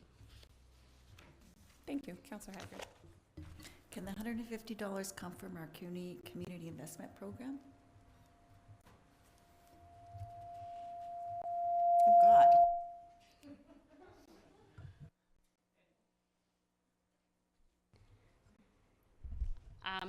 I don't see why not. I don't know if CAO has any input on where the funding comes from, but Madam Mayor, I see the Director of Parks, Rec and Heritage is in the room, and she chairs the CIP program, or CIP. Thank you, Madam Mayor. The CIP funds would be available for this type of initiative. So typically, if it were capital funds or projects such as that would not be applicable, but this type of community event, I would see the community investment program would be available for. Thank you. Councillor Solda. Just a quick question. Is there money still in the reconciliation fund? So would it not be logical to bring it out of that and leave it open? Because then it will meet the criteria. I think if council wants to support this, we can direct staff to determine where to best take the funds from. It's reasonably insignificant. Councillor Mealy. Thank you, Madam Mayor. I don't see any mention of our local First Nations on this at all. Are they in support of such a film? I'm a little behind on that, but I just want to make sure that we have support as well from our neighbors. Thank you. That was going to be my question as well. Danielle. Through you, Madam Mayor, we did reach out to the filmmaker and were told that they were going to reach out, but we hadn't received response whether that was going to be supported by either of them. So if it's amenable, you could always amend the motion pending that support as well. Great. Thank you, Madam Mayor. That would be my suggestion, if that's okay. If you want to make the motion. Thank you, Madam Mayor. So I move that council support the I Love First Peoples free public screening of Bones of Crows scheduled Saturday, February 11th at Alberni District Secondary School Theater at 7 o'clock and direct staff to contribute $150 toward theater costs, contingent to support from both Sayshot and Hippocheza First Nations. Thank you. Is there a seconder? Seconded by Councillor Solda. Not seeing any additional comments on the motion. All in favor? Carried, none opposed. Thank you. Okay. And we have a correspondence from Phaedra Arsenal regarding a Valentine's Day dance. Danielle. So we received this correspondence late last week, so I apologize. There's no additional attachments really to offer for it yet. But essentially, there's a Valentine's dance that's proposed, and we're looking to basically have council support us authorizing the agreement, and as well as the insurance requirements and such. Are there questions from council? Councillor Haggard. I feel like I'm talking a lot today. I was a little confused about this one. Are they asking for a donation of Glenwood Center, or are they just asking to hold the event? And if they just want to hold the event, I'm just wondering why it's coming to council. Wouldn't that be something that the Parks and Recreation Department would handle? Through you, Madam Mayor. We just received the request as correspondence, basically. So we did add it to the agenda. I have to admit, I'm not entirely certain of our facilities processes, but yes, it definitely, I think, it is something that we can handle. And it was really just a request for the use of the facility. Thank you. Tim. Council, that was very much on the line of what should come to council and what shouldn't. If you want to refer that to staff, then we'll handle that. I move we refer to staff. I second. Seconded by Councillor Haggard. On the motion, unless there's comments.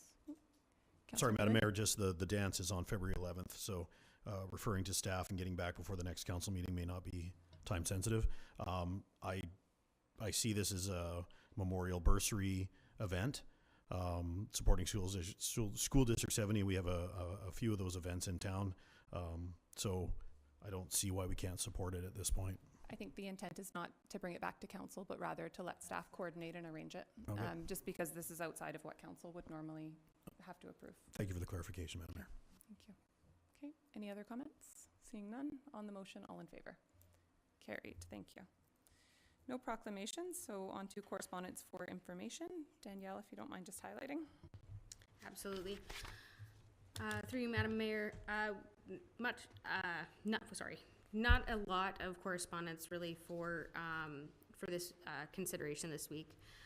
But there is spongy moth spraying going on. We've received correspondence from Gord Johns regarding bus transport crisis in Vancouver Island with suspension of services. We've also received correspondence from CFIB providing congratulations on council's recent elections. And we've also received, we also provided a copy of our letter that we've written to the Mayor of Abbotsford, congratulating them on their successful election. We've also received rental protection fund announcement from MLA Josie Osborne, correspondence from Randy Fraser regarding city parks and trails maintenance, and the Alberni Valley Museum and Heritage Commission also provided their minutes for council's review. Thank you. Are there items councillors would like to highlight or ask questions? Councillor Douglas. Thank you.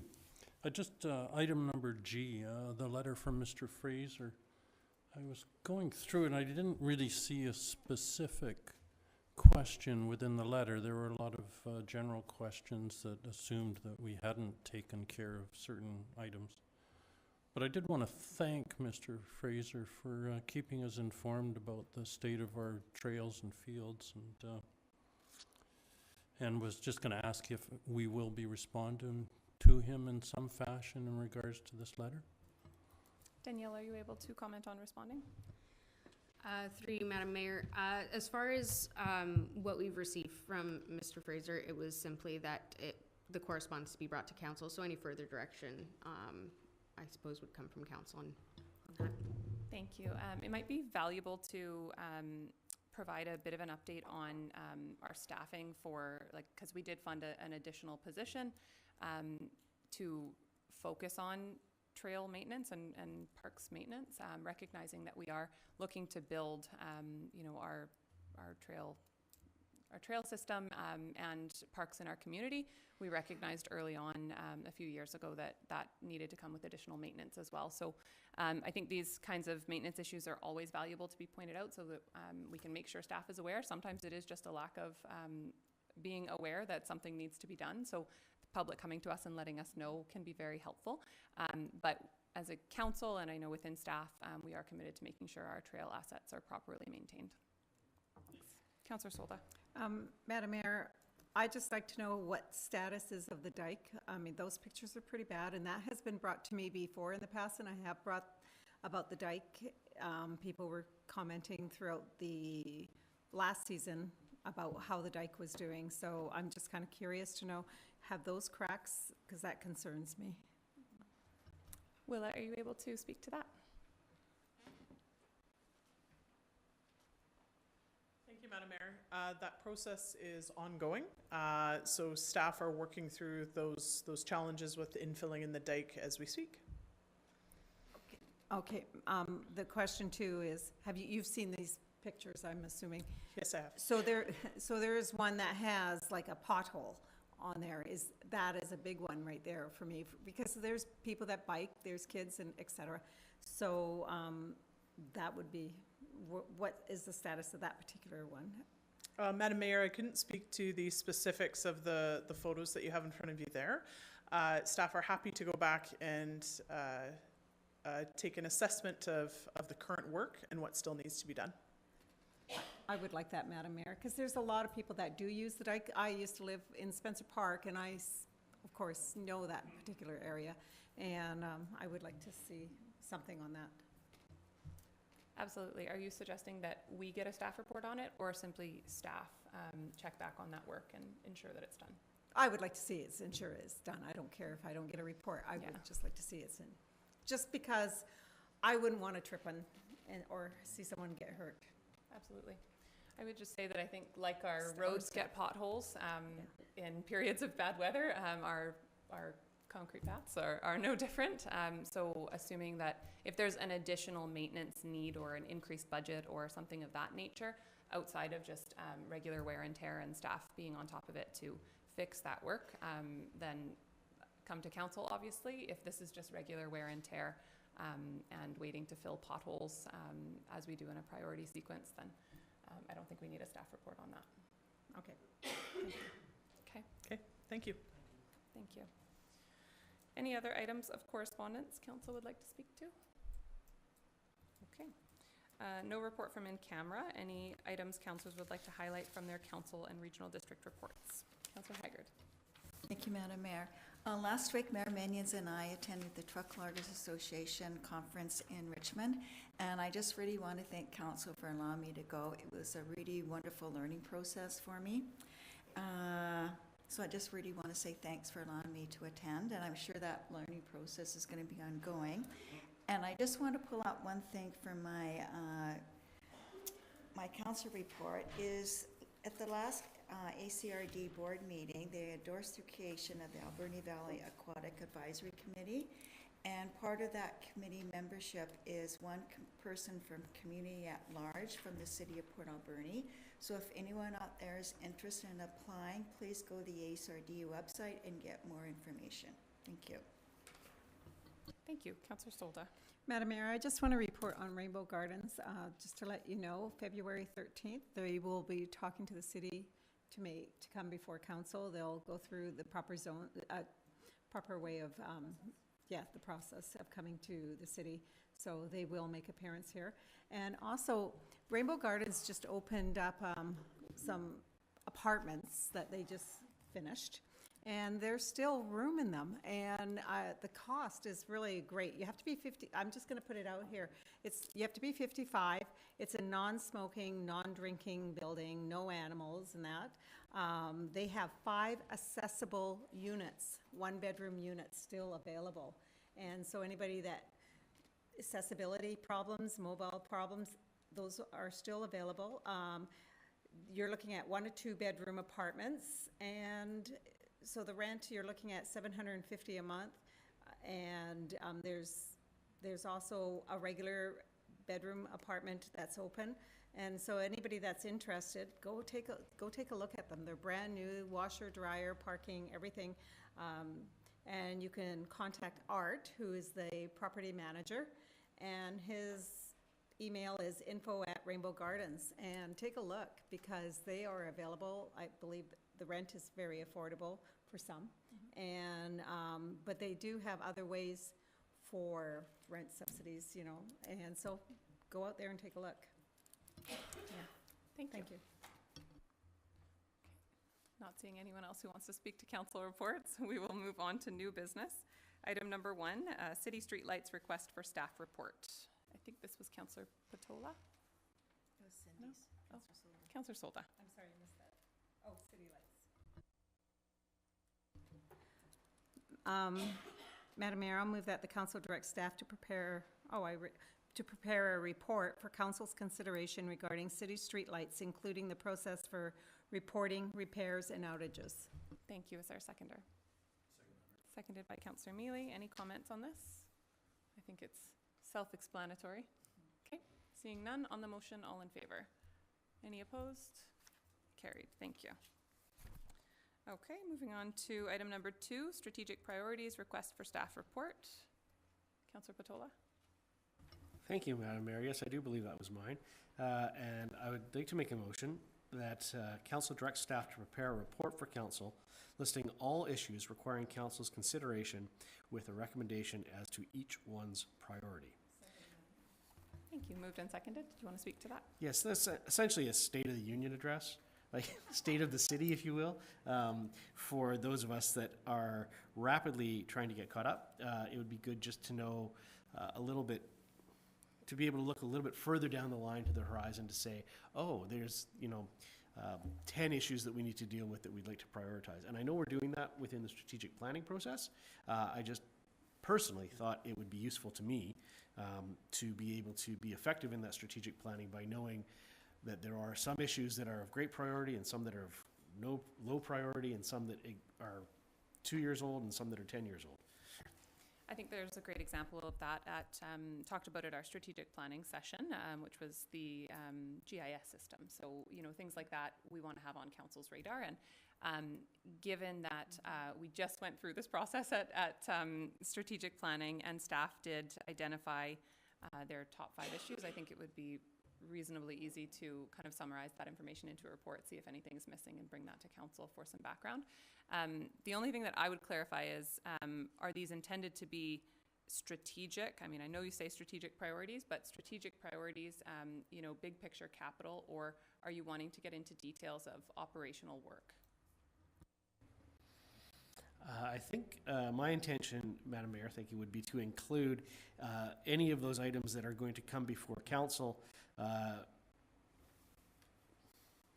for council to decide upon, I guess. Sorry, that wasn't very well worded. But what I'm thinking is, I simply, as you so well put, Madam Mayor, put it on our radar. So I'm looking to know about things that I will be asked by staff to make some decision on in the future, and I just would like to be able to know that that's coming and possibly have some input in prioritizing it with all the other issues we're dealing with that may not even be old issues but might come up tomorrow. Absolutely. So, no, I think that's helpful clarification. I ask because we have some concurrent processes that run kind of alongside this, right? So you're not looking for, like, we already do a staffing needs assessment and an annual review of where there might be our greatest need of adding a new person or shifting some work. You're not asking for operational details of, changing schedules of Parks and Rec, lawn mowing. You're looking for big picture items that are, potential have a cost impact or a potential to delay the big pieces that we're not able to get to at the city because we don't have this or this. Yeah? Very much correct. Thank you, Madam Mayor. Something like the staffing needs assessment would be an item as opposed to the items included within staffing needs assessment. So I would anticipate that it would be something like, of the next 50 things that are coming down the pipe, one of them is a staffing needs assessment, and that is needs to be dealt with within the next 4 months. So put it on a priority for that because it's budget time and we've got to pay our staff. Thank you. Before I go to council questions and comments, Tim, as the person who would action this, do you have clarity on what Councillor Patola is looking for to be able to undertake this?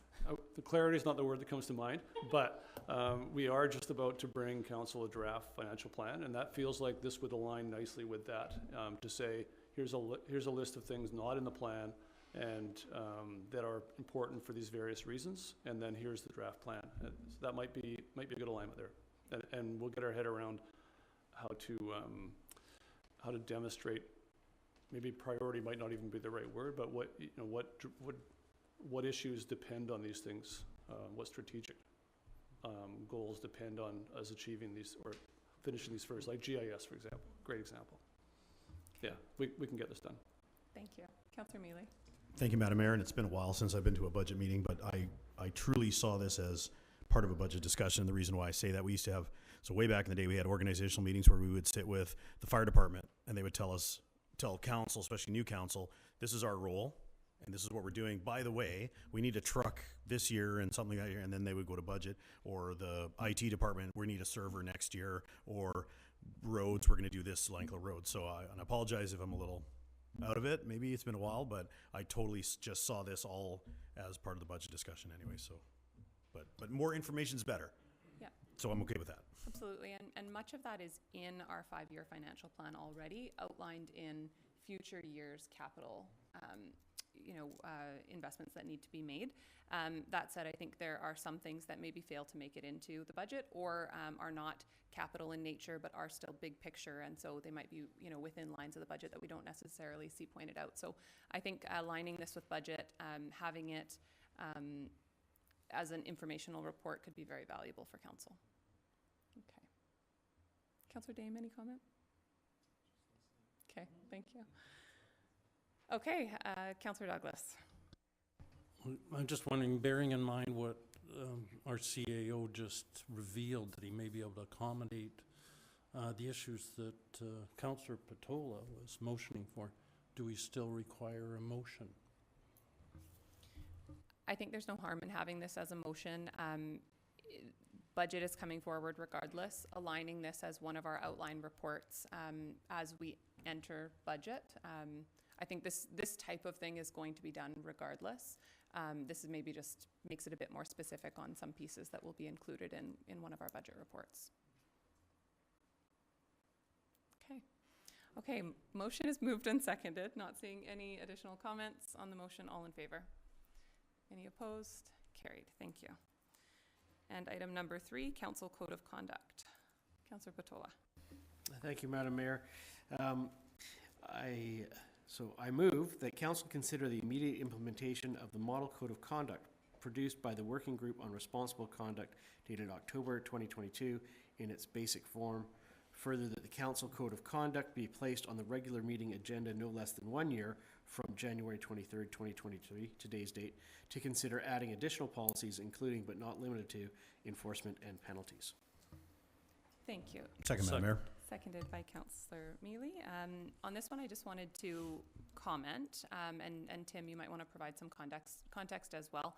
I think what I'm understanding from this motion is that you feel we won't be able to probably get to meaningful Council Code of Conduct in the near future, so adopt the standard one now and then move towards making a meaningful one down the road.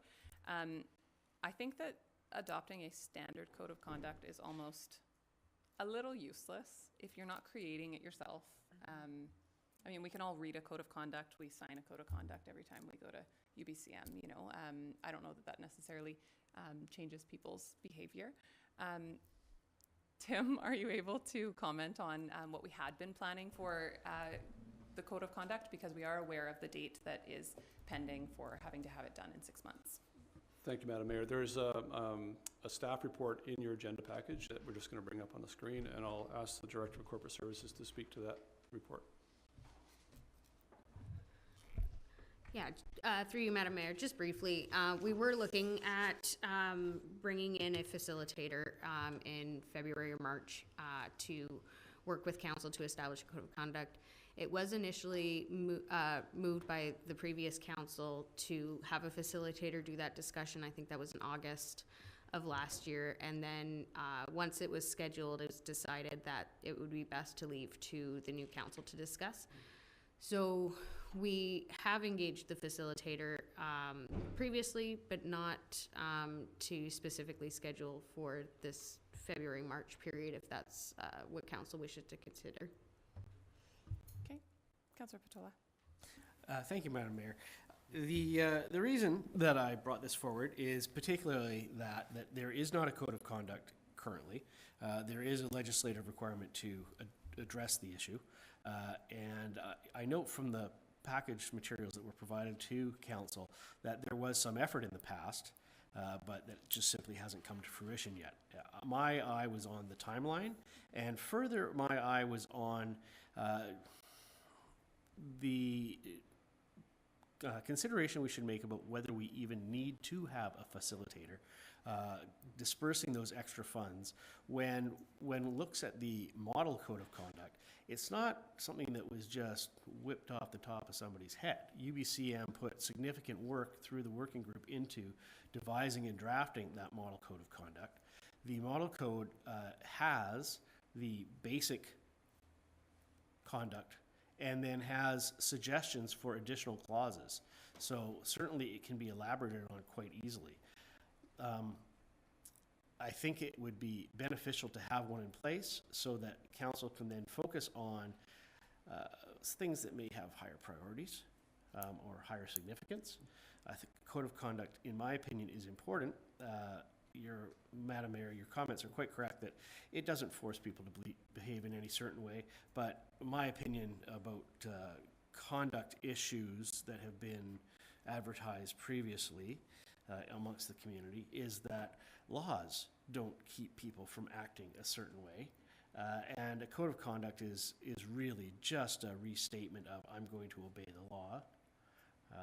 So I'm not sure that we need to distract ourselves from other important issues that are coming down the line and spend funds on not on other important issues that are coming down the line just to say we're all going to obey the law. Thank you. Councillor Mealy. Thank you, Madam Mayor. Yeah, I will admit I was a little, the reason we need a code of conduct, I mean, it's just kind of a given, but I understand why. I was part of the high school's code of conduct in its earliest form as a student council president. So, however, I do notice that when reading the legislation, it says a requirement to consider a code of conduct, and we don't consider it. They require us to reconsider it before January 1st of the year of the next general election.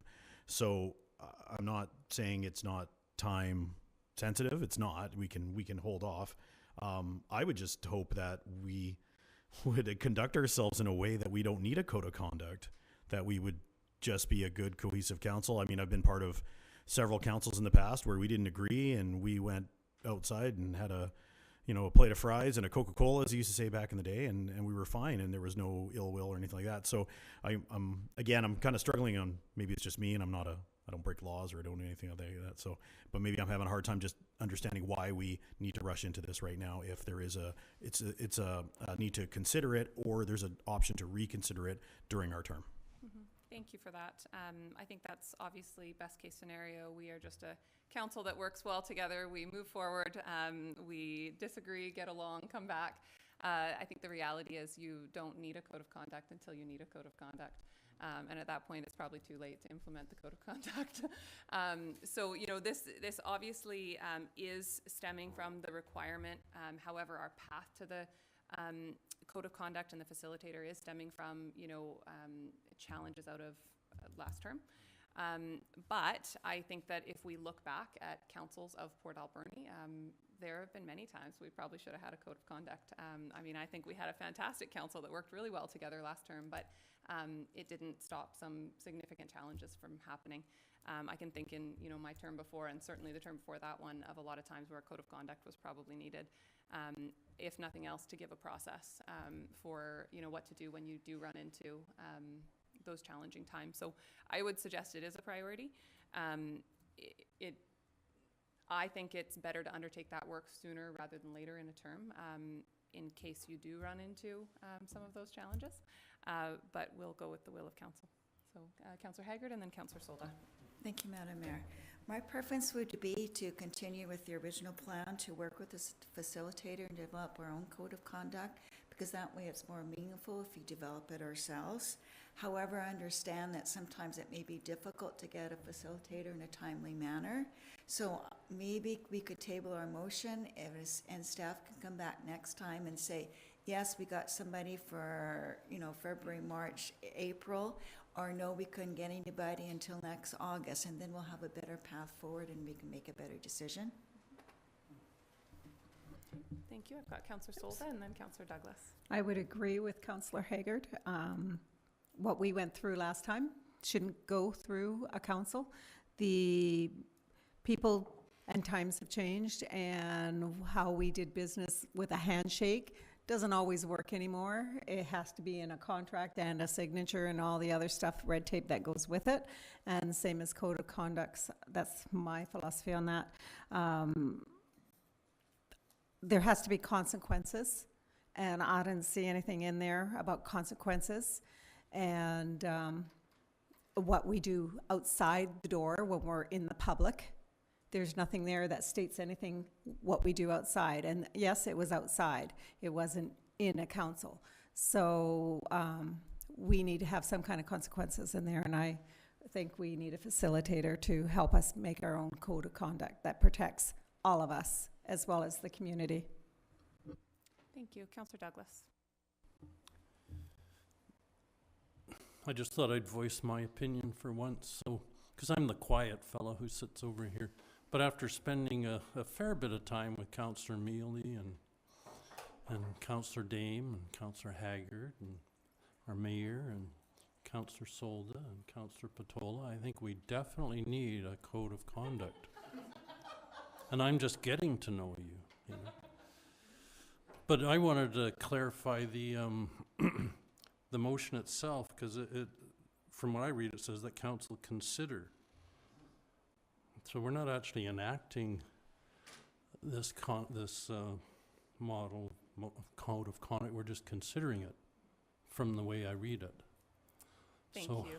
If I could clarify, if we pass the motion that's been put forward, we would be changing course from the path we are currently on. So the path we are currently on is hiring a facilitator, creating a code of conduct. Now that's going to work from the UBCM code of conduct. We're going to go through a process. We may not end up with something drastically different, but we will end up with something that we've put time into understanding and making sure that, you know, we do buy into it. So if this motion is defeated, we stay on that process.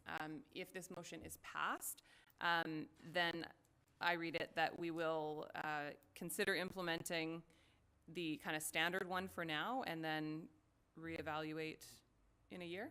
Councillor Patola, is that correct? Yes, Madam Mayor, that was the intention. Thank you. So I'm just wondering if we need to change the wording, because how long are we going to consider it for? Well, I don't think we need to change the wording. I think we either are heading down that path or that path. If we do nothing right now, if we not do nothing, if we defeat the motion, we get the facilitator, we consider creating one. If we pass the motion, we consider at a future meeting, not at this meeting today, at a future meeting adopting the standard one. Councillor Patola, and then I'll go to Councillor Dane. Thank you, Madam Mayor. I see the phraseology that is causing my friend difficulties, and certainly I would take his recommendation to alter the motion, although not in principle, that it now reads that council immediately implement the model code of conduct. If that's of assistance to him, I don't think that would require a friendly amendment or amendment to the motion, because it would just be a clarification of what it says. Okay, thank you. Thank you. So, yeah, that helps. So, my question would be, I think it would be a valuable event for us to create this within our own council. It'd be a way of working together to, come up with what we think's best. The main thing that I would find is maybe just the cost factor for facilitating and the time factor for getting it done, because I agree with your words, Mayor, that, you know, it'd be best to get this done sooner in our term than later on. Thank you. Tim, are you able to comment on an estimated cost? Council, we don't know the cost. We have engaged a facilitator, Alison Habkirk, who's worked with previous councils, and we had her tentatively scheduled and had to break that date. But she is ready to come and work with council. I don't have the cost. Thank you. I've got Councillor Dame and then Councillor Solda. Thank you, Madam Mayor. I was going to suggest the amendment to the motion that Councillor Patola himself suggested, but while I have the mic, I will also ask a new guy question. So I understand that having a facilitator can be very beneficial. I would wonder if this might be an instance where we might, as a council and with staff's help, perhaps using the existing code of conduct model as a framework, whether we might just as a group collaborate on a new code of conduct and perhaps save the timing issue and the cost of a facilitator. Just a question. Tim?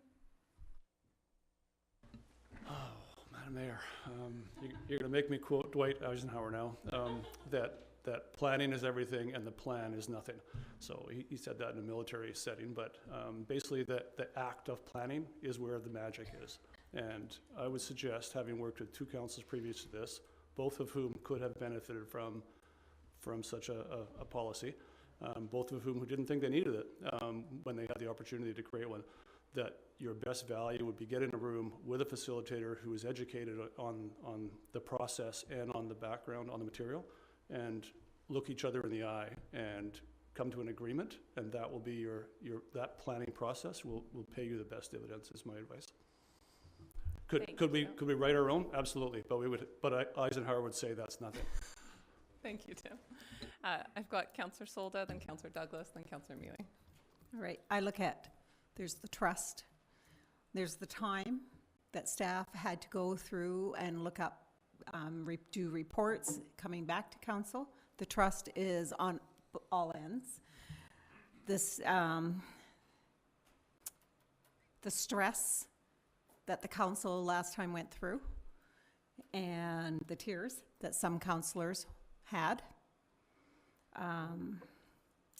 And even on the individual that was involved, the community, the negative stuff that came out of all this to the community, it's worth the money and the value to go through with a facilitator. And you can hear it in my voice. Unfortunately, if you've never gone through that process with that lack of trust, you wouldn't know what I'm talking about. But those who have and seen it will know. Thank you, Madam Mayor. Thank you. Councillor Douglas. Thank you. And I'd like to thank Councillor Patola for bringing this up. It's a very valuable topic. I'm kind of veering to the side of Mr. Eisenhower on this one and what was mentioned by our CEO and Cindy and Councillor Haggard. The next question would be just how soon could we get it done? Because I think if we can get it done within a reasonable amount of time, like in the next 2 or 3 months, I would tend to suggest we should, with the forgiveness of Councillor Patola, defeat this motion and come up with the alternative. Thank you. I would suggest if this motion is defeated, staff will go try to coordinate all our schedules and find a time to do this. And if it's not possible for that to be done in the next couple of months, staff could bring that back to us at the next meeting. I think that's what I said like half an hour ago. Councillor Mealy, we've got a list still. That's okay. Thank you, Madam Mayor. I appreciate it. So, I mean, I'm listening to the conversations. I obviously, I've worked with Councillor Solda on previous councils, and I trust you implicitly. Councillor Solda, your motion does not pass me for sure. So I do appreciate that. I guess maybe it's just I come from a different era at this point, which is really odd to say. You know, I was in my 20s starting here, and some of the bullying and some of the stuff that I had to go through was unbelievable.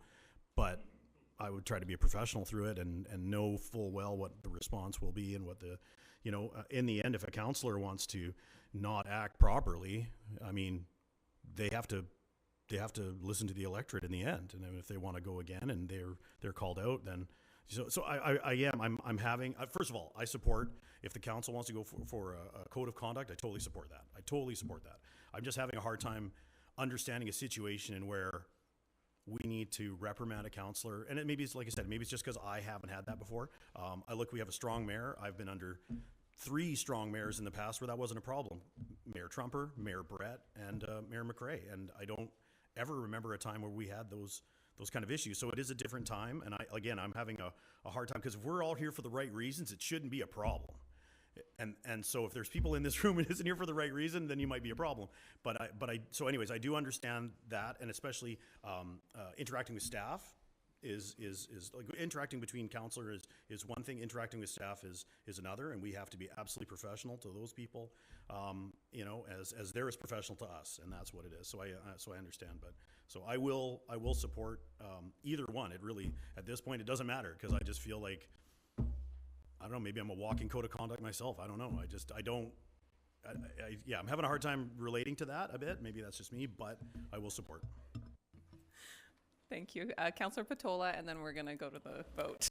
Thank you, Madam Mayor. So just to encapsulate, I did have a prior conversation with Councillor Mealy on a different subject, but at least I said the same things at that point, that our ethics are all pretty solid, and his ethics are about 10 times more solid than ours. So, but in keeping, Madam Mayor, with what your observation, and you could be a lawyer in saying it, you don't need a code of conduct until you need a code of conduct. And I just want to clarify and restate for all members present here that this motion is that we implement the basic form now. We have a year to go through some facilitated meetings to add more things to it. The more things we are going to add to it generally will have to include the basic form, the way it's written. And we're under an obligation-ish from senior government to get a code of conduct. And this issue needs to be confronted one way or another before, I believe it's May 7th. So I'm not suggesting what the code of conduct should look like and how we arrive at it. I'm just suggesting we put something in the doorway to keep it open and we can move on. Just kind of an administrative thing to make sure we've got something done, and we'll come back to it to finish it. Thank you for that final comment. Okay, so motion is on the floor. Yeah, moved and seconded. On the motion, all in favor? Opposed? Carried. You were in favor if you didn't vote. Yes, sorry, defeated. I meant to say defeated. Too used to saying carried. Thank you. So with that, council, unless somebody moves otherwise, we will continue on the path that we are on in trying to arrange a date for the facilitator that works on our timeline. Just for council's information, if that, in the next 2 weeks looks not possible, then we will ask staff to come back at our next meeting and we will implement another plan at that point. Okay, item number 4, routine release of in-camera information policy. Councillor Patola. Thank you, Madam Mayor. I note that often in camera we don't release specific information in a manner that is. Let me restart. The information dealt with in camera is properly dealt with in camera, although I find it would be possible to rephrase some of that information so that it is consumable by the public without offending any of the in-camera legislation, obligations that are put on council, and interests of the city. And so in considering that, I did read around other people's bylaws, which is not a process that I particularly recommend, but sometimes other organizations have dealt with these issues and put the thought in to at least put us on the right path.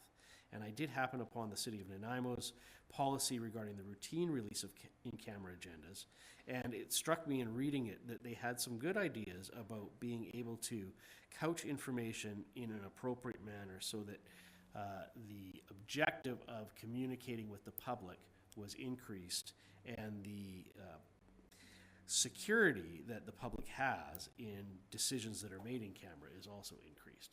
And it was for those two benefits that I wish to bring this forward, and referred specifically to the wording of that policy as one that is not necessarily exemplary, but one that I think achieves those objectives. So this is not a motion with regards to anything wrong about in camera or anything about what this council is doing. It would be a motion that has a policy that fully supports what we're already doing. And I guess now that I've made that whole explanation, I forgot to tell you to read the motion. Yes. So, thank you, Madam Mayor. I move that council pass a policy on the routine release of in-camera agendas, including supporting materials, subject to appropriate vetting, in a form similar to the City of Nanaimo Policy, COU 194. Thank you. So that's moved and seconded. Just one point of clarity, or two actually. You said that council pass a policy. The written motion says that council consider passing a policy. I did change it, Madam Mayor, from the written motion because the phraseology I thought would be offensive to my friend to the right. Thank you. And then my only other question is if we could consider a friendly amendment to this, just that council pass a policy on the routine release of in-camera information, including supporting materials, subject to appropriate vetting, considering a form similar to the City of Nanaimo. It's minor, but rather than saying in a form similar to Nanaimo, it just broadens it a little bit. I think it's great that we've got... Fully accepted. Great, thank you. I think it's great that we've got a suggestion of somewhere that's doing it that's working to start with, but there's probably more out there that we can look to as well.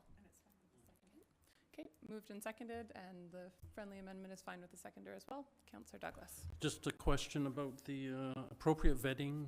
Is staff looking at it, making sure it works? Is that what we mean? Absolutely, and staff will bring us a policy. So we're not passing the policy today. They'll bring us something that works. Thanks. Councillor Haggard. Thank you, Madam Mayor. I did go back to the City of Nanaimo website, and I looked at under their heading of the release of in-camera information. And before the public gets all excited that we're going to release all of our in-camera information, when I look at the Nanaimo, the most recent release of in-camera information agenda was dated June 15th, 2020, and most of it was redacted. So I have a hard time trying to figure out what would be the benefit when we release information as soon as we can anyway. So unless somebody can tell me the benefit of releasing something half of 2.5 years ago, I need some convincing here. Thank you. Thank you. Danielle, are you able to speak to this? I can. So through you, Madam Mayor, I guess the volume of what can be released on the agendas in particular for in-camera meetings tends to be highly redacted by nature of it. Even when it comes to redacting, like some municipalities just redact or release routinely the in-camera resolutions. And even those are subject to heavy redaction. And it's just the nature of the content, of course, of things that come to in-camera meetings. That being said, there generally might be more leeway when it comes to the actual like agenda pages, for example, like the 2-page summary. Those, the wording can be kind of tweaked on those to kind of make it more palatable, but it really wouldn't release much more information for the public to consume. But at the end of the day, yeah, it's subject matter determined what gets redacted. From an operational standpoint, and it's just a consideration at the fore. When considering a policy like this, the operational demands of going through a redaction for every meeting can be fairly extensive, especially when you're looking at certain larger documents and packages, which may put some additional limits on administration, but that would be just a note we would put when we bring forward a policy of this kind of matter. Thank you for that. Councillor Dame. Thank you, Madam Mayor. I support the effort towards transparency of this 100%. I think that we do need to explore some ways that we can just increase trust with the community and create that transparency. I do have concerns in addition to what Danielle has just mentioned in terms of staff capacity. I have concerns about if it's redacted, if it's needed to be redacted to the point that the information is not all that informative for the reader. We're simply creating an opportunity for people to fill in the blanks and jump to conclusions and spread potentially misinformation. So I have some hesitance only in that regard.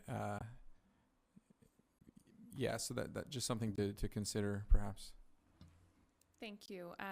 One kind of takeaway that I had when I read over this was, I mean, I think there's always an opportunity to look at updating our processes, especially to see what are other municipalities doing, what's working, what's not working. But one thing that I jumped to right away is that we do have release of in-camera information as a section on our agenda. That said, we very rarely actually put those releases from in-camera on our agendas. We do release information from in-camera, but it doesn't always make it to an agenda. It sometimes comes out in the form of a press release. It sometimes comes out just in the form of, message delivery to the public. Sometimes we read it at a council meeting. Sometimes we don't. It comes out in other ways. So I wonder if there's an opportunity to broaden this. And Councillor Patola, you might want to just keep the motion as is, and another one could come forward potentially. But I think there's an opportunity here to improve our process. And I think that's what the intent is. Improve our process, create more transparency. Maybe that is not with routine release of in-camera agendas and supporting documents, because maybe that is not practical with staff resources and with the number of redactions that would be required. But maybe there's an update to our procedures bylaw to talk about process for release of in-camera information, make sure it's always written on the agenda, make sure that the reports are there where they can be. And have less, me reading verbal reports of release of information or something just going out in a press release and never making it to an agenda. So a method to improve kind of the tracking of that information that is released from in-camera. Councillor Patola. Thank you, Madam Mayor. I'm wondering if I was to withdraw the motion, if Madam Mayor would be making a motion in my stead. Yes. I withdraw the motion, Madam Mayor. Thank you. Then I will move that council request a staff report on updates to our procedures, bylaw, and other policies that could improve our regular release of in-camera information process. Seconded by Councillor Patola. Any additional comments? Seeing none on the motion, all in favor? Carried. Thank you. Thank you for that. Okay, and on to item number 5, development application for 4210 Cedarwood Street.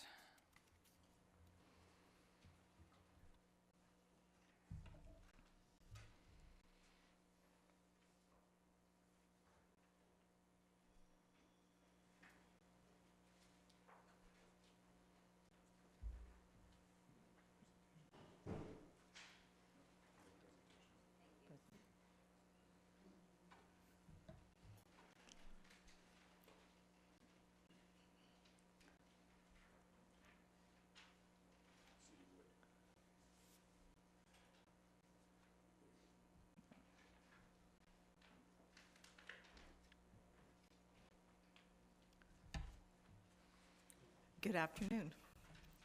So before council today is a DVP, a development variance permit, and a development permit for 4210 Cedarwood Street, the Chapati Mahati Housing Society. So the purpose of today is for council to consider development variance permit 115 for, first off, a height variance. And the height variance is to go from 14 meters to 15.24 meters to accommodate the roof line for building efficiency. And the second variance is for parking, and it's to vary the parking stalls from 44 to 35 to address the parking needs of the residents. After council considers the development variance permit, then the development permit 22-01 for form and character multifamily from our OCP, development permit area number 1, would be considered. The background, the project is located at 4210 Cedarwood. The subject property is outlined in yellow. Council did give zoning bylaw amendment number 5052 back in October 24, 2022. So the zoning has been adopted. It is now zoned RM3 and is the OCP was amended to have it as residential. It was also amended to have a development permit area number 1 for multifamily. So first off, the analysis in regarding to 5.6.2, the site development regulations within the RM3. It is to vary the height from 14 meters to 15.24. The reason why they're varying this height is to create more height between floor to floor to allow for a, should say HR, it's a heat recovery ventilation system.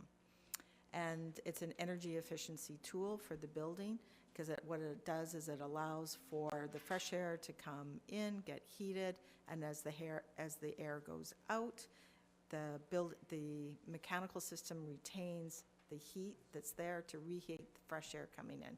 So it's a cost reduction for heating. It's a benefit to the residents, and also allows for protection against mold and also fresh air exchange, and it can also be used for the cooling system for air conditioning as well. So this is the northwest view and the southwest view, and you can see how the building, as you head towards the north, it sort of slants up, and this is all to do with the design of the floor to floor in between to allow for the ducting to go through.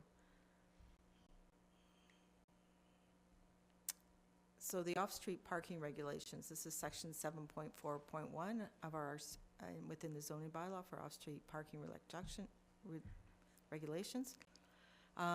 This is to reduce the parking stalls from 44 to 35. In the formula that is used with BC Housing and Operations, it indicates that 11 units will not require parking. This is quite common in these housing programs, and BC Housing has a fair amount of research on this, and staff is supportive of this reduction. There will be visitor parking as well, but most of the residential parking is off the lane, and then off the Cedarwood, there's some visitor parking in that area as well.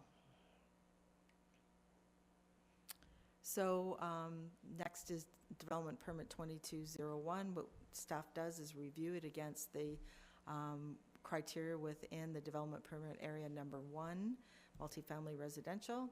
We look at the architectural design, which is aligning with the similar slope roofs in the surrounding areas.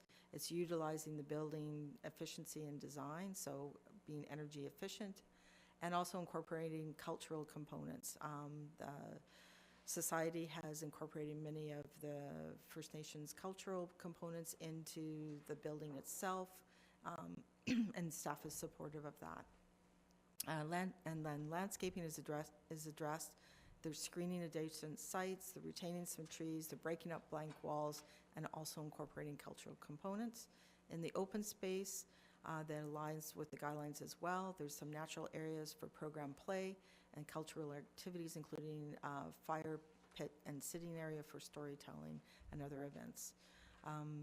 Additional review at building permit will be for the engineering side of things, and we will deal with the improvements for off-site at the building permit stage. And any landscaping at that point will be taken, any landscaping security will be taken at building permit. So communications, the development variance permit was reviewed by the Advisory Planning Commission on December 15th. They were supportive of the application, and as per our requirements under the Local Government Act, the notices were mailed out to 42 residents within 75 meters of the site, and to date we have not received any comments from any of the local residents. And before you is the options for council. The option number 1 is the resolution for the development variance permit. Number 2 is for the development permit. And finally, council can pass a resolution to provide alternative direction to staff. And if council decides to deny the development variance permit, then we would have to go back to the applicant, redesign the building to comply with the RM3, and you could not consider the development permit today. And if you have any questions, I'm happy to answer. Thank you. Are there questions on this? Councillor Douglas. Thank you. Is the applicant present? I don't believe, oh, no, Walter is not, and David Simpson couldn't make it today. Okay. Councillor Solda, would you like to read the motion? Madam Mayor, I move that the council authorize the issuance of development variance permit number 115, and that the Director of Corporate Services be authorized to sign the permit granting the following variances to the zoning bylaw at 4210 Cedarwood Street. 1. Vary section 5.16.2 RM3 site development regulations, maximum height principal building from 14 meters to 15.24 meters, a variance of 1.24 meters. 2. Vary section 7.4.1 required amount of parking regulations, regular parking space from 44 spaces to 35 spaces for a variance of 9 spaces. Thank you. I'll second that. Seconded by Councillor Haggard. Any discussion? Seeing none, on the motion, all in favor? Carried, none opposed. Thank you. And if you want to continue with the next one. Madam Mayor, I move that council authorize the issuance of development permit number 22-01, and that the Director of Corporate Services be authorized to sign the permit. Thank you. Seconded by Councillor Haggard. Seeing no comments on the motion, all in favor? Carried, none opposed. Thank you. And item number 6, we have a development application for 3900 Bird Street.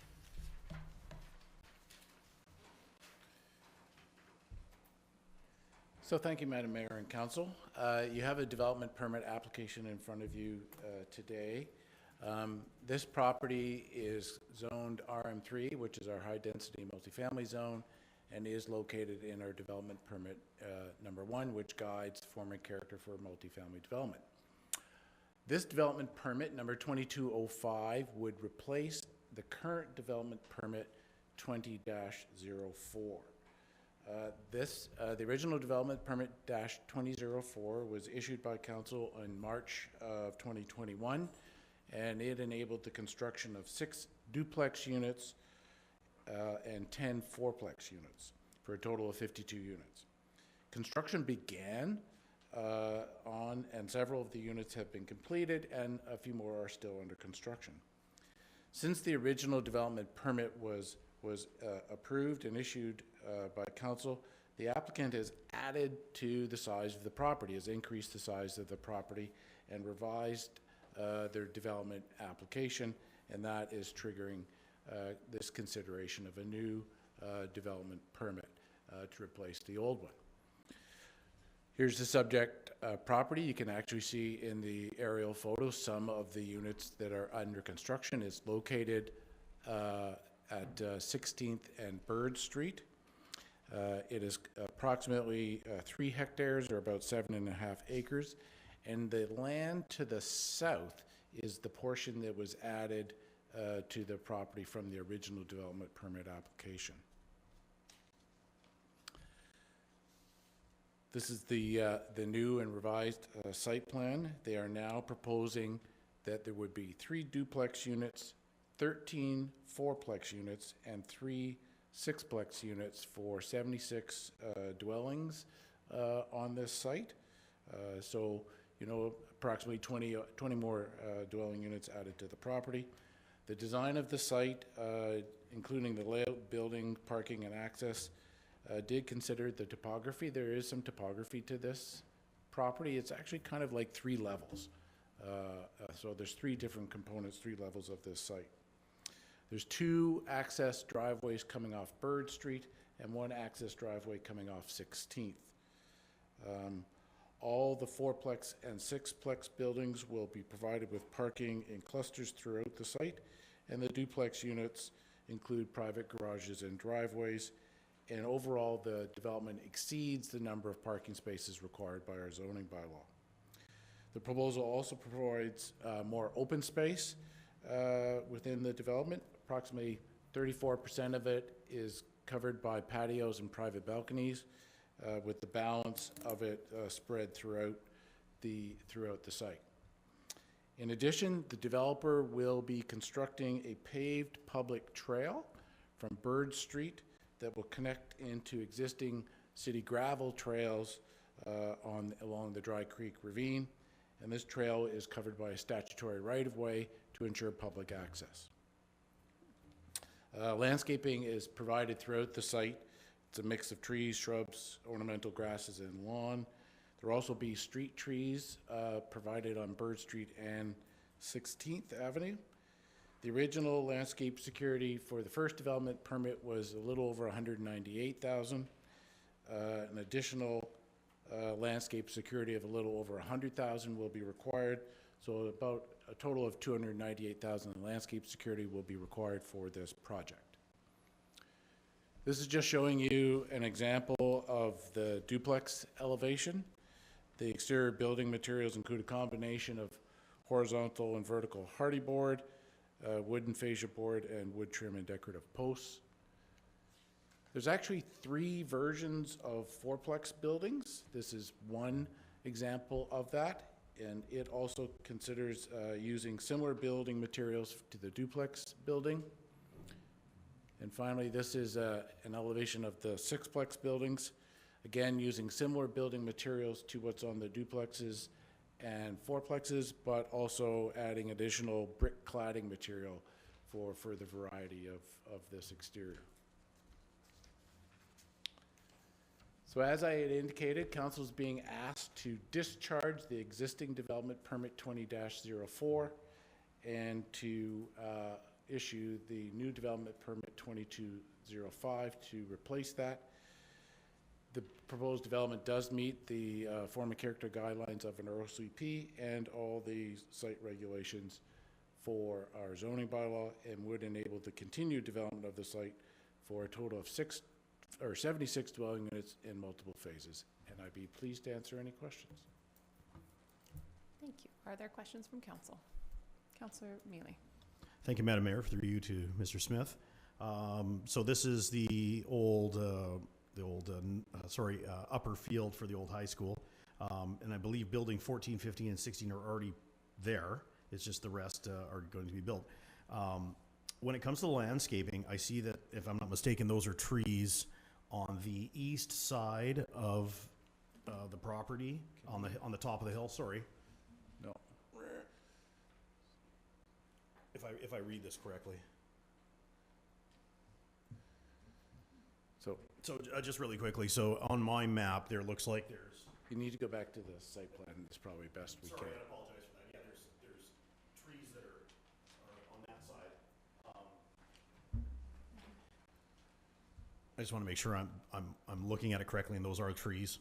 Yeah, so there's street trees along both road frontages, including 16th Avenue and Bird Street. Okay. So in addition to the on-site landscaping. Okay, gotcha. So is that, I guess my question is, to the people who live on the east side of that road, how big are those trees going to be?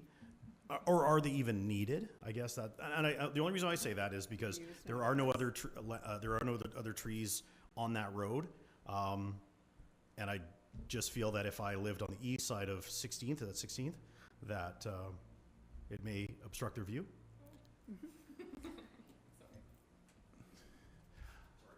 Well, to begin with, as always is in landscaping plans, the trees will be relatively small. That being said, I think street trees are an amazing thing that the city needs to be encouraging more of, and we will be looking to do that. There is a reasonable topography difference between the houses on the other side of 16th and this property, but I think this is something we should encourage, not discourage. Absolutely. Sorry, thank you, Madam Mayor.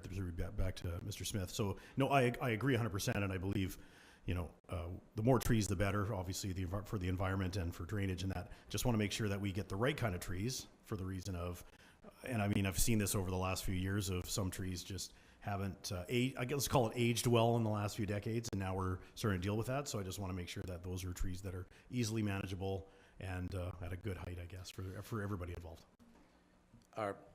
We are, in the past, I don't think there was a lot of attention paid to street trees. Our Parks Department and landscaping companies are paying a lot more attention to that because of what we've seen in the past. So that's being a lot more mindful about that, and also how they're planted, and how they're planted in proximity to sidewalks, because in the past some of the wrong trees were planted and caused problems with that. So that is being a lot more mindful, or a lot more attention is paid to that, both from private companies, because they're paying for these trees. But we are paying a lot more attention to that as well. Thank you, Councillor Mealy. Other questions or comments? Seeing none, Councillor Dane.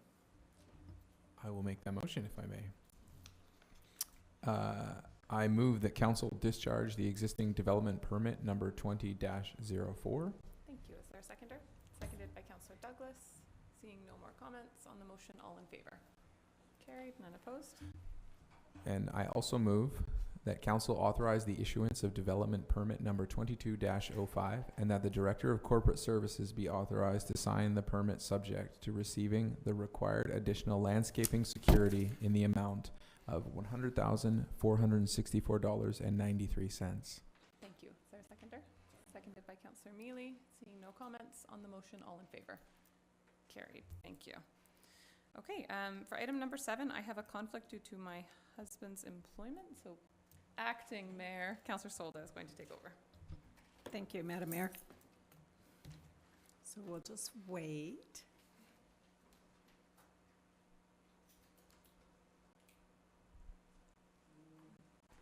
May I All ask a point of order, Madam Chair? Yes. Do we not need a little more other than just a conflict? Do we need an explanation of the conflict? She did. Her husband works, Oh, I'm sorry, I didn't catch that part. I apologize. yeah, she kind of went down in her level on that one. All right, so Eagles Hall, cold weather shelter. Go right ahead, Good afternoon again. So before you today is consideration for council to make a policy decision in regards to Eagles Hall, which is located at 3561 3rd Avenue. And this would be, the applicant is the Salvation Army. So today, the council's being requested to consider making a policy decision not to enforce the C3 zone and at 3561 3rd Avenue until after March 31st, 2023. And this is to permit the relocation of the extreme weather shelter from the Bread of Life Center located at 3130 3rd Avenue to the Eagles Hall located at 3561 3rd Avenue. Staff support this policy decision and the recommended resolutions, which are listed on your front page. They're quite long, so I will not repeat those. So the background. Before you is a layout that has been prepared by an architect in regards to the use of this space to meet the housing requirements for a cold weather shelter, which is a temporary shelter. The difference between the cold weather shelter and the existing extreme weather shelter is there's two different programmings that BC Housing has to offer. And the extreme weather one is triggered by temperatures, and the cold weather shelter is actually for a period and a range of what BC Housing terms as cold weather, which is basically November to the end of March. So this cold weather shelter would be open in the evenings every day of the week and staffed by the Salvation Army. So I just want to clarify that because there's a lot of terminologies in the housing programs. It's still considered emergency housing. That way they're proposing 17 beds.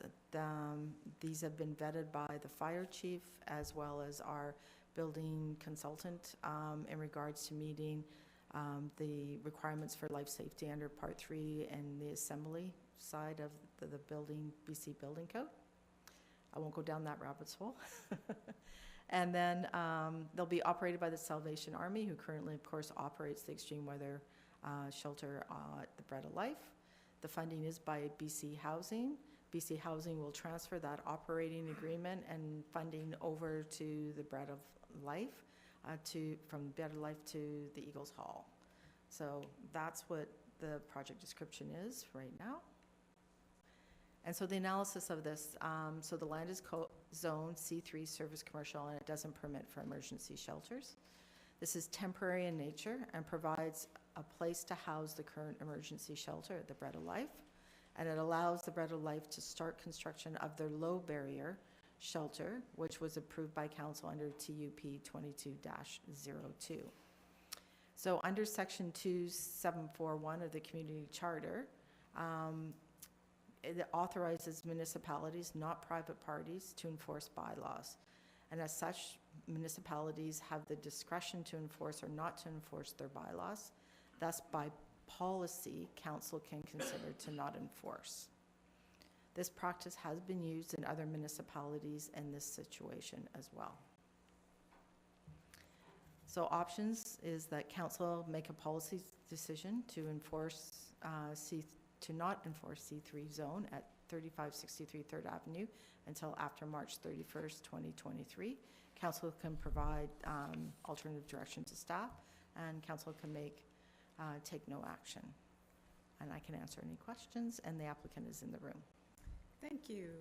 And Councillor Mealy. Thank you, Madam Mayor. I wonder if it's okay if I read the motion out really quickly and then get to it. Thank you. So I move whereas the cold weather shelter provides urgently needed temporary accommodation free of charge to anyone who is homeless or at risk homelessness during extreme weather conditions, and whereas Eagles Hall, located at 3561 3rd Avenue, Lot 21, Block 50, District Lot 1, Alberni District Plan VIP 197B, is available to be used for such an emergency cold weather shelter, but is zoned commercial and for which an emergency cold weather shelter is not permitted use, and whereas the Salvation Army requested the City of Port Alberni's permission to operate a cold weather shelter at the Eagles Hall until March 31st, 2023, and the registered owner of the Eagles Hall has consented to the use of this property, and whereas the British Columbia Housing Management Commission has agreed to fund the operation of the cold weather shelter, Council of the City of Port Alberni resolves to temporarily defer strict enforcement of the zoning bylaw at Eagles Hall so as to enable the operation of a temporary cold weather shelter until March 31st, 2023, subject to the following. 1, the Salvation Army agreeing to be responsible for all aspects of the temporary cold weather shelter, including implementing any mitigative action necessary to minimize the impact on surrounding properties, and 2, the fire chief inspecting the Eagles Hall and concluding that there are no immediate life safety concerns with the proposed use. Thank you. Seconder. Second. And any questions to the motion? Yes, Councillor Douglas. Just a question as to whether, rather than make this such a temporary motion, could we not simply add cold weather shelter to the permitted uses for this property? Go ahead. Through Madam Mayor to Councillor Douglas. Given the timing arrangements right now, that would require a bylaw amendment, and it would take, more time than actually moving, and then having the policy decision. And, looking at future uses in our housing action plan, we will have to look at this for next year as to what is our emergency response plan, and what will that be, and what facilities and buildings can we utilize. So this was, they were able to source this location, and so the timing is of the essence. Thank you. Councillor Mealy. Thank you, Madam Mayor. No, just to say it was more of what I got from it was time is of the essence, and the sooner we can get this up and running, the sooner the Salvation Army can help people. So. Councillor Patola. Thank you, Madam Chair. So currently, the cold weather shelter is provided at the Bread of Life, correct? Correct. It's actually the extreme weather shelter. Extreme weather shelter, yes. So the same category. Correct. And does the Bread of Life have a temporary use permit or otherwise to permit the use of that facility as extreme weather shelter? So they're there under the Emergency Act. So when we dropped down to -4, we had to enact our emergency shelter, and there's another act called the Assistance to Shelter, where we looked at where we could place the extreme weather shelter. And because this was already approved as a temporary use permit and had that use, but they hadn't started construction of their renovations, we were able to place them there. So moving the facility is not an emergency with regards to people's health and ability to survive in extreme weather, but it is to convenience the Bread of Life to begin their renovations, correct? I would say that it is to house the people that are there now, and we're putting them in another location so that we can get the low barrier shelter up and running. Both are of an emergency, so they're just different. They're different aspects of the program. So the 17 people that will be housed at the Eagles Hall are the same 17 people currently being housed at the Bread of Life? The people that are currently utilizing the extreme weather shelter at the Bread of Life, it would be them or others, because it will service who is in need that meets the requirements for the extreme weather shelter to be sheltered at the Eagles Hall. And please, sorry. Yep, no, Madam go Chair, right please ahead. excuse me. I know, Madam Director, I'm asking you, but I note the applicant is right behind you, and feel free if they are a better person to answer these questions. Yeah. So, the Bread of Life received their temporary operating permit, and again, this might not be a question for you to answer, received their temporary operating permit on the basis of the preconditions, one of which being having a good neighbor agreement. Has that been completed? Yes, and just to clarify, it's a temporary use permit. Yes. And within the temporary use permit conditions, there was a good neighborhood agreement which has been executed, the BC Housing Operating Agreement which has been executed, and so that temporary use permit has been released now. Yeah, is that available for council to review? It was a report that was given to council and had all the conditions in the permit in, and then it was delegated to the Director of Corporate Services to issue. If council, wants a copy of that permit, I could look to the CAO and we could look at distributing that to council. That was presented at the last council, not Not this the council. actual agreement. And so the reason I ask is because council prior to this administration put those specific terms in place, and this council hasn't seen those terms, and this application essentially says the same thing by implementing mitigative action necessary to minimize the impact on surrounding properties. And certainly one of the concerns of previous council was the appropriate location of this facility, and that was answered through that precondition. And I'm sure that, at least for myself, one of the concerns is the appropriate location of this facility, and if the same or similar assurances are being offered, I'd just like to be sure that those assurances have been properly met in the past, and we can rely on those assurances. Through Madam Mayor to Councillor Petrola, I think I'd like to divide this. There's two separate things going on. So the first is there's a temporary use permit that council reviewed with a list of conditions that included a copy of the BC Housing's draft operating agreement. It included a draft memorandum of understanding, and it also had a good neighbor, and then we were to do a good neighborhood agreement. All those documents and those packages were attached to that report, and then staff was tasked with implementing and finalizing those, which has happened, and that then releases the temporary use permit to construct the low barrier shelter, which is located at the Bread of Life. Perhaps I So miss, now what's happening is, because the Bread of Life was available for extreme weather shelter, so they were located in the Bread of Life so that we could serve our most vulnerable in the cold weather. And so that building was available because there was nowhere else to go. And the Salvation Army took that on. BC Housing assisted them in that funding under the extreme weather shelter. It was only open when it hit below -2, because there's certain weather criteria around that.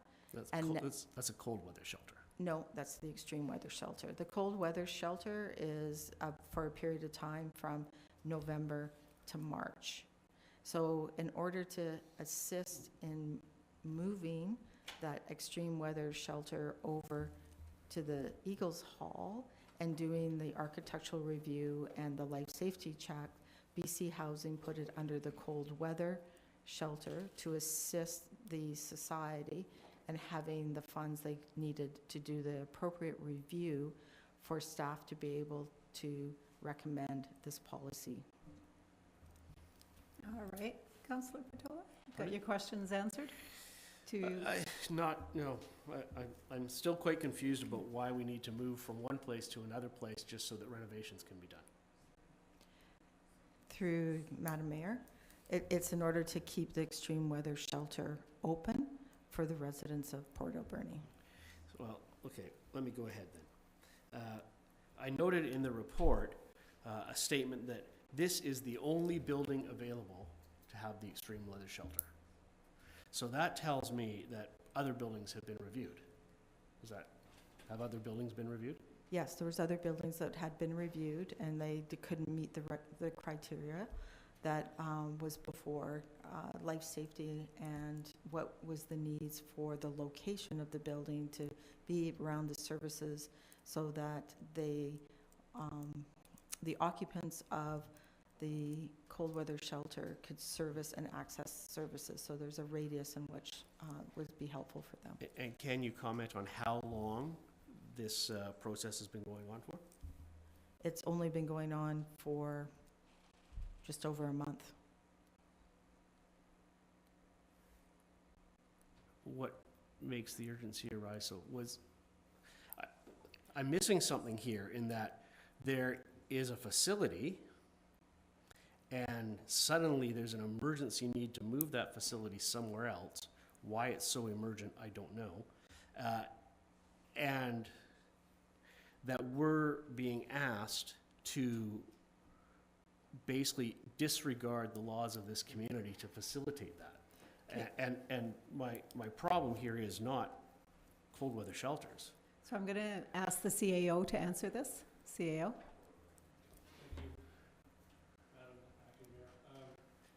Thank you, Madam Acting Mayor. Ms. Wade is doing, I think, an excellent job presenting the city's position on this, and it might be time to hear from a proponent to speak to the motivation behind these things, as opposed to the city. I would agree with you. I was actually going to go that Mary Ann, route. with that? Yeah. Okay, so Salvation Army, come on up. And everybody else that has their mics on, please turn them off. I'm hearing feedback. Thank you. Thank you. Okay, so the question, Councillor Patola, do you want to ask? And do we need name and everything, or are you okay? You're good? Okay, go right ahead. So, thank you. Through Madam Mayor, Acting Mayor, to Captain Ramsey? Major. Major Ramsey. So, yeah, maybe it's not a well-worded question, but if you could fill me in on what am I missing here, that these people are housed, suddenly there's urgency that they have to be housed somewhere else, and in order to facilitate that urgency that I don't understand, because it's not a weather urgency or a timing urgency, it's urgency that they're being moved out of where they are now, then the city is being asked to disregard the laws of the city. And that's what I have a real problem with. So what is so extreme about this urgency that they have to move from a place where they are housed to a different place? that we are being asked to disregard the law? So, we need to renovate the washrooms, so we have proper washrooms for people. We need to put in a laundry facility, and we need to make sure that our supports are up to the standards for a new category of shelter that is being opened up at the Bread of Life Center. Now that this has been approved and funded by BC Housing, we need a place for 17 people to go so that they're not living on the streets. And particularly with some of the sheltering challenges going on in our community right now, local fires have displaced even further people. We would hate to have 17 more people without a roof over their head. So the urgency for this is that 17 people need a place to stay while the shelter is making sure that it meets the criteria as it moves from one category to another. So I previously stated that the issue then is the shelter, the Bread of Life, wanting to renovate. Because this shelter is only going to be open till the end of March. So why can't the Bread of Life wait till the end of March to do their renovations then? Whenever the Bread of Life does what you're simply calling renovations, it means that there will be 17 people without any place to stay. Yes, and as So of we March would like to 31st, make there's- sure, we would like to make sure that these 17 people are not without a place to stay. So this whole request and this whole process, the whole time, been speaking with all of the neighbors, all of our community partners, everybody that we've been working with, the great support from the city, and everybody that we've been working with, the motivation of everyone who has been involved in this, in the community, in the city, in the council, everybody who's been talking, walking daily, speaking with us, and all the people we walk with. The whole purpose was to make sure that these 17 people can still have a roof over their head. And that's all we're asking, is that in this time, while we're bringing this to make it the most safe possible, that these 17 people are not thrown out on the street. Okay, very well, and we don't need to each say our same pieces over and over and over again. Okay, let's move on. And Councillor Patola, anything else that you want to ask? No, you're good? Okay, Councillor Mealy? No. That's right. Thank you, Your Acting Worship. So I understand a little bit of what's going on here, so maybe I can kind of close it up a bit and see if we can come to a resolution. So I guess what would happen is it sounds like it's a timing issue, and I understand that from Councillor Patola. So let's have a hypothetical. If this was May 30th, would we be going through this, I guess? Is that, or like, and I say that, sorry, Major, and maybe I should, would we be looking for another type of housing for those 17 people? Would we be, is that? At some point, in order for these renovations to be done, which need to be done for the safety of the people, they need to go someplace else. It doesn't matter whether it's May, November, December, January. I appreciate that, Major. Thank you very much. Sorry. No, that's no. I'm trying to, I understand the conversation, just trying to put it together. Okay, Dustin, Councillor Dame, sorry. Thank you. Is the confusion, through you, Acting Chair, is the confusion the date, the March 31st? The facility would typically no longer be used past March 31st, correct? That's what you're wondering. Why not just wait till when the facility would normally be closed regardless? And it's because of the designation. As of April 1st, it's no longer a cold weather shelter. Gotcha. Okay. So then it would continue to operate as an extreme weather shelter instead? No, as a shelter. Oh, okay. Okay. Okay. I understand. Councillor Mealy, okay, that was a nice clarification. Yeah, no, and that's kind of what I was trying to understand too, was it doesn't matter if it's May 30th or whatever, we have 17 people, it would just be another form of housing you'd be coming to look for. Yes. Because those people still have to go somewhere. They still need to go somewhere. Right, fair enough. Thank you. Okay. I appreciate it. Thank you. Councillor Douglas, and then I'm going to call the question. Okay. Yeah, thank you. And first of all, thank you for everything you do in the community. Thank you. You and your organization. I just had a little bit of a preamble and then a question. I gather from this is that there's the utmost urgency to construct the low barrier site where the Bread of Life currently operates its extreme weather. Therefore, you want to move the people down to this other site so that you can construct that so you'll be able to house low barrier tenants. By April 1st, when our contract with BC Housing asks us to do that by. That's kind of the urgency from way I understand it. My only question is, And I know it's a short time period, but what sort of community consultation have you done in the neighborhood of the Eagles Hall? Lisa, who was with me, has been down there speaking to the business owners and operators. And I do notice there's a note here that you'll be responsible for all aspects of implementing any mitigative action necessary to minimize the impact on surrounding properties. So that's a Certainly. very positive element. Oh, and again, Okay. as always, with everything we've been doing, we're so happy to work with community partners and do whatever we can to make Okay. everybody's life So, easier. Thanks very much. Thank you. Thank you, Major. Thank you. Do you, Councillor Douglas, want to talk to Lisa? Have Lisa answer your question, or are you okay with? You're good? Okay, thank you. Thank you very much. We have a motion on the floor. Everybody's clear on the motion. I'm not going to get Councillor Mealy to read it out again because it's a long one. So, I'll second. okay, and you second? Oh, Yeah. there was. Yeah, okay. Okay, calling the motion. All in favor? Opposed? Motion carried. Thank you. Can we bring the mayor back in? Thank you. Thank you, everyone. And I hear the passion of your speech. You're just...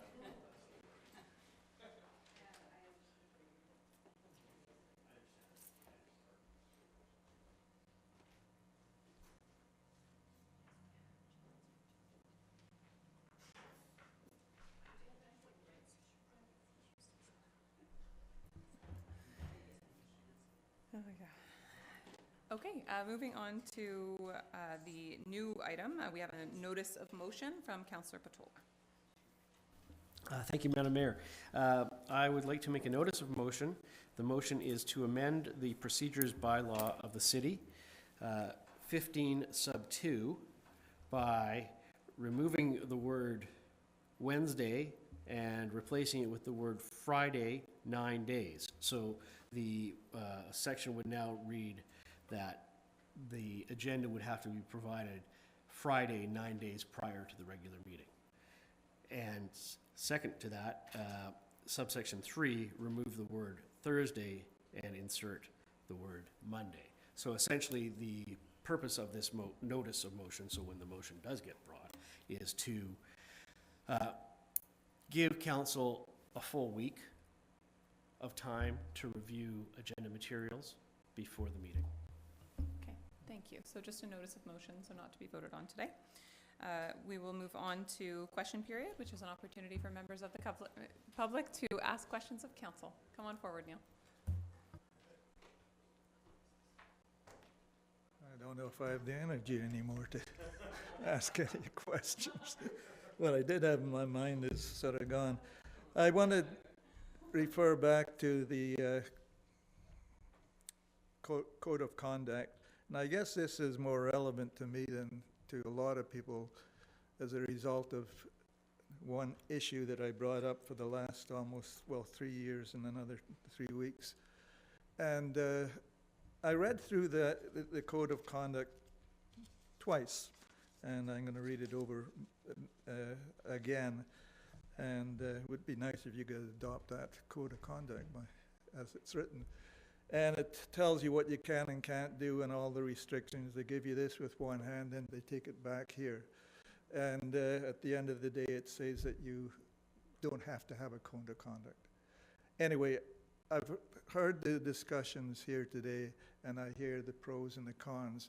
And I just want to mention, there's no question, absolutely no question, especially after the past 3 years, 2.5 years, that it's necessary and we need to do it and we have to put a lot of thought into it. So I want to clarify something, Mayor Minions, just a little confusing, off and on, is where we stand now, there's no motion, we're just status quo, and you're going to look at the, of hiring an arbitrator or a am I correct in that assumption? I'll let you know that the previous direction stands. So the previous direction was from last council, but council is a continuous body. So that direction was to hire a facilitator, create a strategic plan, go through a process to do that. So because this motion today was defeated, that direction stands. Staff is going to go book that facilitator. If it can't be accommodated on a short timeline, then we'll revisit. Right, but we don't have a code of conduct as it stands right now. Correct, we're going to create one. That was my question.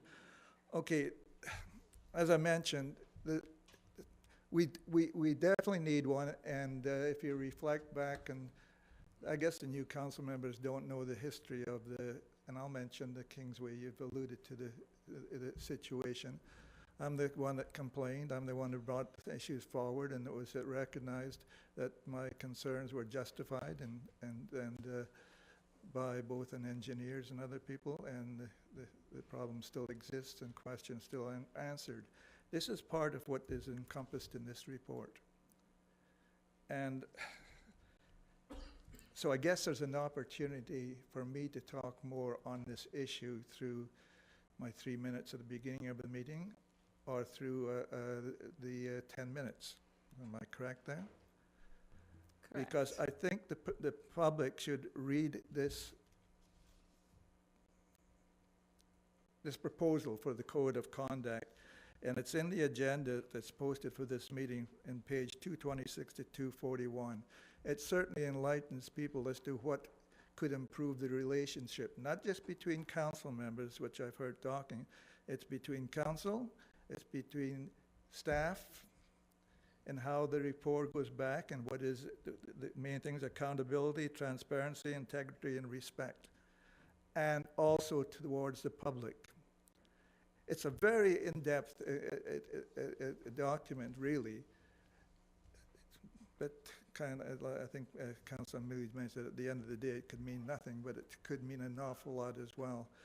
And so I'm glad that you pointed out the one area that I was speaking on, that the motion that was going to be passed didn't mean anything because it was to consider.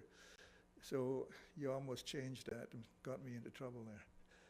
So anyway,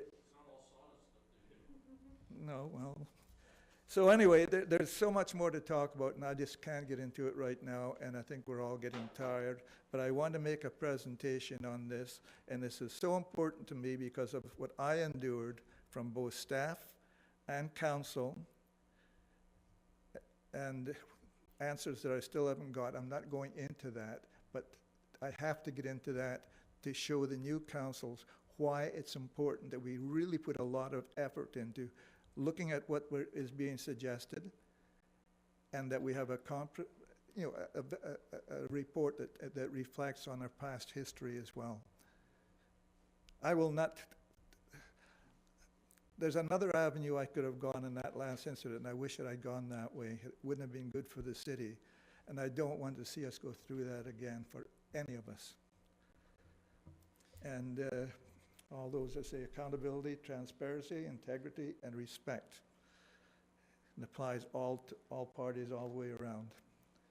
And you get answers to your questions. Anyway, I had a lot more to say, and I'm not saying this very well, but I'll have my opportunity hopefully at the next meeting. So thanks for your time, and I guess we all want to go home.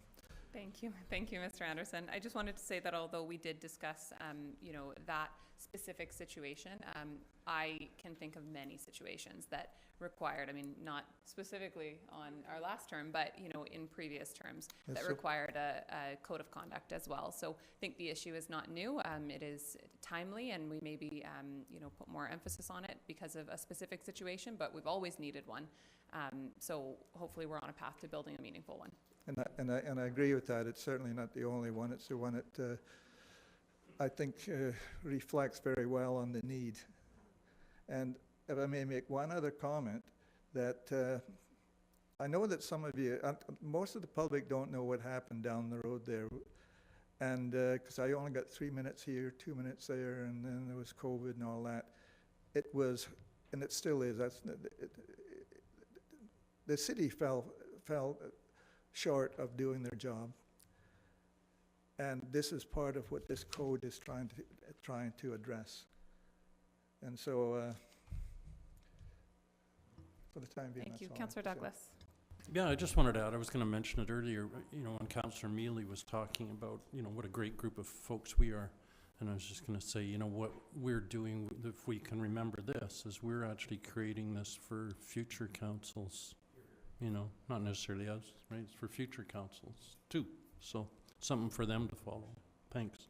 Yeah, I was concerned though when I heard from a couple of council members that they weren't sure whether there was a need.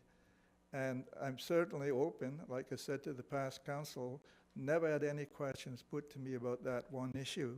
They never called me, never talked to me. They just had total trust in what they were hearing from whatever source was factual, and it wasn't.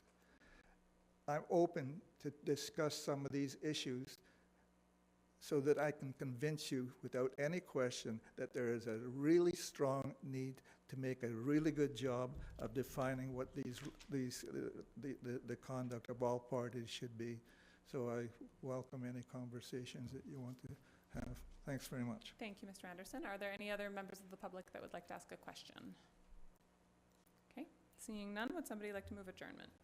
Moved by Councillor Mealy, seconded by everybody. All in favor? Carried, thank you.